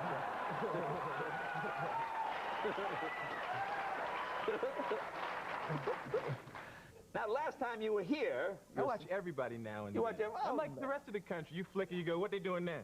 Yeah, that's a click. Oh, I ain't... Hey, it was that Nightline Quail. We'll go back. Click. You know, Just keep flicking. Now, you got married since the last time I saw you? Yeah, I've been married about a year. Yeah, almost it's been a while now. since you've been here. Yeah. Now, you seem like a calmer guy. I'm a calmer guy now. Yeah. You look good. Thank you. So do you. Yeah. Now, you seem like you, because I remember when we talked last time, when you were talking about dating and everything, you said it was all, you had to look just so and whatnot. Now you're married, you kind of lay back a little bit? You don't have to do that anymore? Do I have to still, like... No, but you were talking about, like, when you go out, everything had to be just so. Or when you... Well, I want to look good for my wife, too. You know, I can't just roll out, looking nasty. How long you been married now? A year and a half. Oh, that'll change. Oh, yeah. Now, how long have you been married? 14. So you don't ever just throw on an outfit for your wife, Oh, sometimes I do. No, sometimes you try to do that. You try to look good. Yeah, I try to. But, like, if she goes away for the weekend or something, like with her mom or something, like she goes... Then when she comes back, you have on, like, a little something in the doorway waiting on her? Yeah, right. You know what I do? I'll be naked and wrapped in saran wrap. That's what I'll do. So what do you do? When I haven't seen my wife in a while? Yeah, I mean, do you, like, have a special thing you do? You, like, set up some romantic kind of thing? You just go, hey, baby. We have a romantic thing constantly. We're newlyweds. Newlyweds, it's always romantic. Yeah, right? Like, right now, I have no complaints. I hope it don't switch one day. My wife just show up, looking nasty one day. Hey, all messed up. Say, hey, we've been married long enough. This is me. Now, she just had a birthday, and she looks beautiful. I just saw her in the dressing room. She looks great. Thank you. She looks great. Well, she just had her 26th birthday. So what do you do for that? Do you, like, do a special thing? Or don't give me the everyday special. Now, do you do a special thing? For her birthday? Yeah. What do you do? Like, you... Well, what I did for Nicole's birthday is, if I talk about what I did for her birthday, it'd make girls go, ah. And it'd make guys go, she's corny. Well, come on, is she, bitch, this guy? That's what I did was watch. I flew out, I was out here, I put, guys, excuse me, girls looking like, I took rose petals and sprinkled them on the bed and had, like, pearls all on the bed and stuff. See? Now, wait a minute. The guys are like, what kind of is that? Now, wait a minute. He tossed some roses up, throw some flowers on the bed. Now you say pearls in the bed. Now I rolled around with crackers in the bed and that hurts. Ow, man. You can't do anything on pearls. It hurts. Well, we took the pearls out. Oh, you took the pearls out. Were they real pearls or just those cheap pop things you get to snap together? I mean, these are real pearls? Hey, no cheap pop things from my gal. Oh, yeah? Oh, that's good. So you put rose petals all over there? Hey, man. Yeah. Did that work? Yeah, it worked. It worked. Well, I'd already, you know, we'd already done it, so, you know. Oh, I see. Just it turned up the intensity, I guess. Thank you for the flowers. Thank you for the pearls and roses. You're welcome. No, that sounds. See, I didn't hear any of the guys go, oh, I think all the guys thought that was romantic, huh? Yeah. It's more romantic than saran wrap. Wrapped in saran wrap? That actually sounds kind of nasty. It is nasty. Because then you got to peel it off. And it sticks to you and it gets hot. Well, let's take a break. I want to ask you about the kids and some other stuff when we get back. More with Eddie right after this.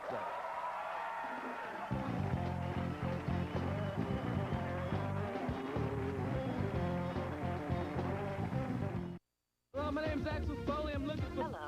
Welcome to the Beverly Hills Police Department. Detective Axel Foley is back. Trust me on this one, okay? And he's in for the ride of his life. To continue this message in English, press 1 pound. For Spanish, press 2 star. Eddie Murphy, Beverly Hills Cop 3. For Farsi, press 3 pound. Rated R. It's on May 25th at theaters everywhere.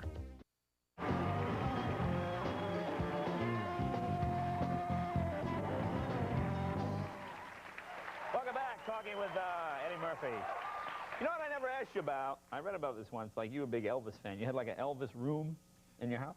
When I was growing up, I was a big Elvis fan. When I got a little older, I had a lot of pictures of Elvis. My wife she wants me to take it all down. No, you can't? You got to take this Elvis stuff out of this room. That's the way it is. My wife doesn't act like that. Whenever you do a black woman's voice, you do that so people go, oh, okay, you match his sister. My wife doesn't like all the Elvis pictures. Did you watch the movies? Were you a big Elvis Oh, fan? yeah, remember those Speedway movies? Speedway, Spin Out? Elvis had the perfect hair and the jacket. The drama. Yeah, man, those are, come on, who didn't like those movies? Well, my favorite thing that I always liked were the scenes where Elvis would, like, he'd be over here like as a busboy or something, you know? And it'd be like a drunk. And the drunk would just go, hey, busboy! Hey, busboy, sing a song! He would just yell it out. And Elvis would almost sing the song. You know. And then the busboy would just start singing a song, as if that would happen in any... What movie was this? This was in, was it Frankie and Johnny? Oh, I didn't see that one. Which ones have you seen? You've seen Speedway? I've seen Speedway, I've seen Roustabout so many times. Roustabout. Speedway is the one where... Yes, it's a wonderful day. Remember that song? Yes. Oh, man. Yeah, man. Oh, but that's all in the past. Huh? You're not into Elvis anymore? Now I'm a big Hendrix fan. I'm a Hendrix fan. Okay. And you were I mean, Elvis was bad too, you know, but I'm putting Hendrix. I got a Hendrix vest and a Hendrix scarf. Yeah, and yeah. Hendrix. I'd be like, Hendrix wore these drawers. I'd be breaking out all kinds of Hendrix, all kind of Hendrix stuff at the house, man. Well, you were a big Miles Davis fan, weren't you? Very much so. I used to open for him. Do you know that? Used to do what? I used to open for him on the road. Really? Yeah, yeah. When he used to play the jazz. Don't look at me like you think I'm lying. Don't look at me like I'm lying. I met Miles once. I met Miles the first time I met Miles at Saturday Night Live. He came by and I was Miles Davis in the back. And I said, I want to go back and meet him. They went in the back and said, hey, Miles, Eddie Murphy want to meet you. I heard Miles say, oh, man, I don't want to meet nobody. Shit, just laughed. So you opened for him. Oh, you never got a chance to work with him? Ladies and gentlemen, Jay Leno. I got a chance to work with him. He was a very strange man. No, I met one time. So he was eccentric, not strange. Well, eccentric. All right, strange, eccentric. Yeah, strange is kind of negative, kind of. Eccentric is weird but nice. Well, I remember he wouldn't go on once. For some reason, he said, I finished my show, and he said, I need my yellow jacket. I can't go on. Do some more time. And, you know, I had like 21 minutes. So I just went out again, and so, what are you doing? You know, where's his jacket? It's at the hotel. And you just stay out there. Just stay out there. And I'm just, boo, get up. And they never found his jacket, and he never went up. Oh, he did that. Miles probably did that on purpose. Oh, probably, yeah. Send him out there and just tell him. You're right. Tell him, Joe, yeah, I went to get my jacket. Yeah. Hey, where's Miles? Miles coming back? Oh, is that me? That's very good. Well, back then, how old were you? I was like 22. Everybody was. Did you name one of your kids after him? Am I right? Well, Miles, I like that name. My Right. son's with a Y, not an I. Oh. Everybody thinks I'm named after me. Oh, no, well, it sounds like I just assumed that. It's the same name, only with a different spelling. Yeah. Oh, yeah, okay, yeah, it's after Miles Davis. Yeah. So how old now are the kids? Miles is 1.5 years, and Bria is 4. And Shane is still brewing. He's about 5, she's about 5 months. Okay, it's October or something, yeah. She's still, So I imagine... Still in the oven there, getting together. Being a guy with the rose petals and the pearls and all that, it's a good... I imagine on the other end, you're also changing the diapers and doing all that stuff. You're very much involved in it. Oh, I'm not... No, you're not in all that? I don't do a lot of diapers, Jay. No, not a big fan? Not a big fan of diapers, no. So my wife does the diapers, and I do, you know, rose petals and... Oh, I see. And I read books, you know, I read books to my kids. Oh, you read books? Yeah, I read books. Bedtime stories? And I That's do good. voices for my kids. Voices? What kind of voices? Well, you know, when you read the little cartoons, I do all the different voices in the cartoon. And they wind up looking at me instead of the book like, wow, my dad is crazy. What was it? I saw somewhere you're talking about your son, and you picked him up, and what happened? You know what I'm talking about? No, what? Didn't he like went all over you or something? What was that? You know what I'm talking about? Miles? What is... On me? No, I saw you on, was it Entertainment Tonight? Did my son pee on Yeah, he peed all over you, you said. No, that's probably a fear of mine. A fear? Maybe it was just a fan. Maybe it was a fan. Yeah, it was probably a fan. Man, Yeah. I was probably talking about a critic pissing all over me, not my son. Of course. How foolish of me to get it confused. Let me ask you about the movie. Now, you look like you're in good shape. Did you lose some weight? Yeah, I had to work out for this picture because I'm jumping all over the place and shooting guns. And so how much weight did you lose? About 10, 15 pounds. Oh, that's not too bad. Over a 3-year period, though. That's gradual. Oh, yeah, that's just... Well, I lost 5 pounds from the last movie because I had to tighten it up. Because I didn't want to, be jumping over that and had to stop and say, oh, ah. So yeah. We had to get... So what do you do to work out? Do you have, like, the personal trainer gig? Do you do all No, that? my dad used to be a professional boxer, so we have all... So was mine. Really? My dad What was a weight boxer. class? My dad was a lightweight. Really? Yeah, My yeah. dad was lightweight, too. Really? I remember my dad just kicked the hell out of your dad. You didn't think?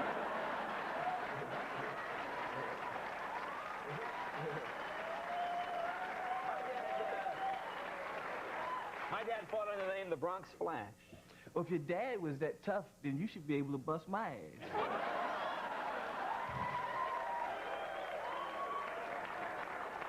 Normally, I don't like to kick the guests around, but, sometimes it is necessary. We should have our 2 dads come down here and fight. That's how we settle it. So tell me about Cop 3. You told me you like it better than 2, right? Oh, yeah, much more. It was much more like Beverly Hills Cop 1, where it was, character-driven as opposed to, And there are things in Beverly Hills Cop 2 that I like, and people like the movie, but this movie is more like... Beverly Hills Cop 2 is more like... Action. No, Beverly Hills Cop 2 is more like a caricature of Cop 1, and this movie is separate. It's like its own movie by itself. Now set up this clip, because this needs some setting up here. Oh, I'm in an amusement park. Yeah. And I had to they've thrown me out of the park a bunch of times because I'm investigating a crime. So I have to put on one of the costumes. The park is a lot like Disneyland. We have a Wonder World, and instead of Mickey Mouse, we have this elephant called Okie Dokie. So I have to put on this Okie Dokie costume and infiltrate the park. And one of the kids thinks that I'm really Okie Dokie, and this is what happens. Let's take a look. Beverly Hills Cop 3. Okie dokie. Hey, nice little kid. How you doing? Nice little boy. Good to see you. I love you, Okie dokie.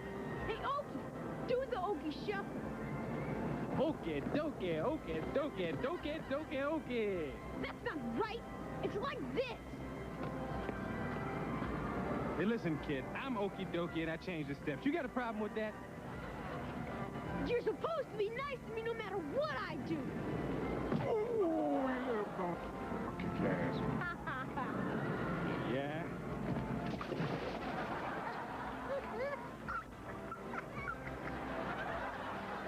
Grandma! Okie dokie, push me!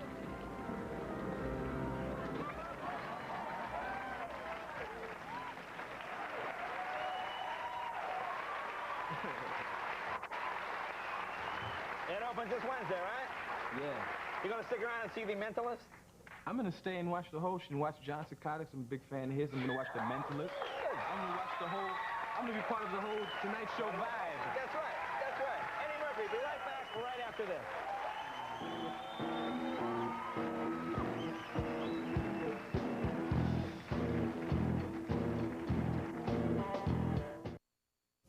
Once you've seen it all, come to the theme park where you can do it all. Come to Six Flags Magic Mountain for the rides. Thrilling rides like the all-new Batman the Ride. Rides the whole family can enjoy, and even rides for little ones in Bugs Bunny World. Enjoy great shows like a Batman stunt show and the all-new Police Academy live action show, all in 10 different themed lands.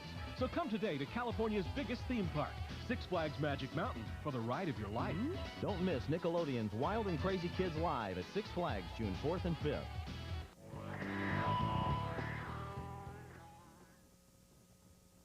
Tonight on Conan Show, secret photos of Edward James Olmos, plus Michael Caine, Ron Howard, and the Chinese Lenny Bruce. He said you got your head up your but you look better that way. All on Conan tonight.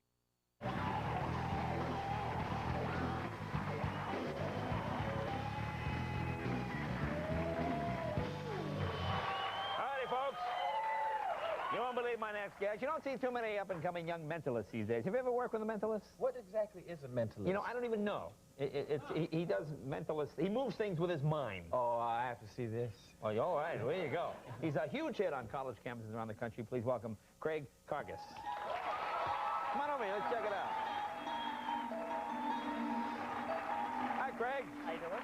This is Eddie Murphy. How you doing, sir? Now, what do you want me right here?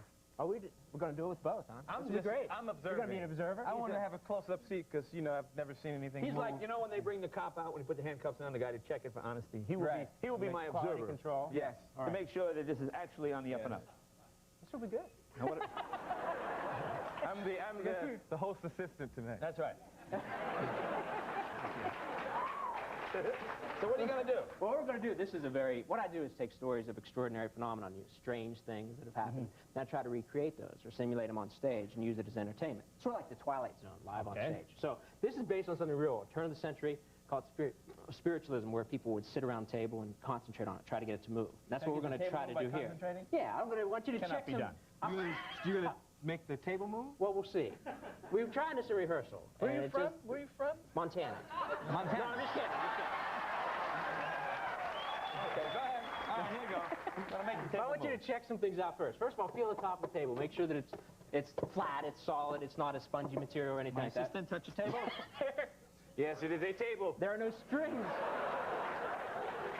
There are no strings or wires attached to the top of the table. No, there are no wires or anything, no. All right. Magnets, good question. All right, so we have... Magnets could be an explanation for this. So I have a pair of scissors made out of metal. Magnet made out of... That would be a magnet. Magnet. And I want you to pull the magnet from the scissors and run that on the surface of the table. Run this on the surface of the not table. enough metal to attract the magnets all. Then just leave it rest somewhere after you've scratched up and finished. And then we'll take the scissors. Can I give this to my assistant? You can do that. You can magnet. throw it on the floor if you'd like. Yes, it's a magnet. Same thing. Put the scissors on top of the table, run those around, check the reverse. I believe you. Well, you won't after you see it, though. Okay, maybe. go ahead. Then I want you adhesive, something on the palms of my hands, on the surface of the table. There's nothing sticky here, right? Because you've touched it, you felt it. Right. You feel the palms of my hands, make sure there's nothing sticky there. Feel the palms of your hands, make sure there's nothing sticky there. Was anything sticky on his hand? No, take my word for it. Well, I checked. This is where you draw the line. You know how this works? Then I scratch my eye and get an eye infection. Okay. Now what? To safeguard this, why don't you take this piece of silk and just place it over the top of the table. Nicely done. That way, if I do sneak anything on the palms of my hands, I can't really touch even the surface of the table at all. Now, who's going to do this with me? Jay, because I'm Okay, go ahead. What do you want me to do?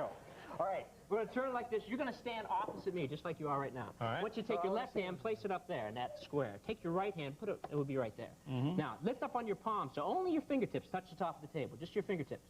Okay. I want you to feel the table beneath your fingertips. Yeah. But don't press down on it. Not a lot of pressure, just very light. Okay, feel it? Even lighter. Even lighter. No pressure, Jay. Cousin Ralph. No, I feel it. Yeah. Shaking it. Yes, I feel it. I feel it. Jay, light. I can feel the table. Just let the table move. Walk with it, Jay. Follow me. This is called moving the table, isn't it? Stay with it.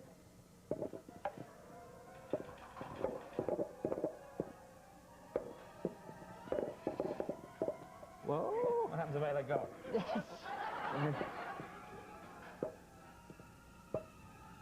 Hey, hey, hey, hey. Jay, hey, hands off. Stand towards the back. Stand towards the back. Take a step back that way. Take your hands off.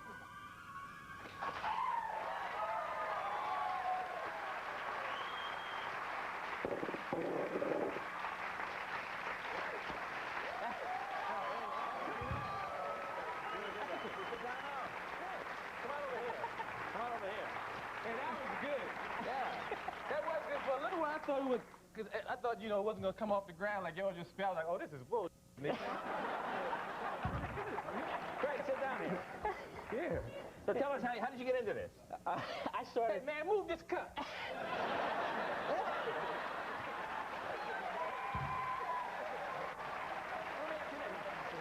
Now, is it magic, or now what is it exactly? It's a combination of a lot of things. Part of what I do is illusion, part of it's psychological in nature, and then part of it goes beyond that, is intuitive, or what some people call psychic.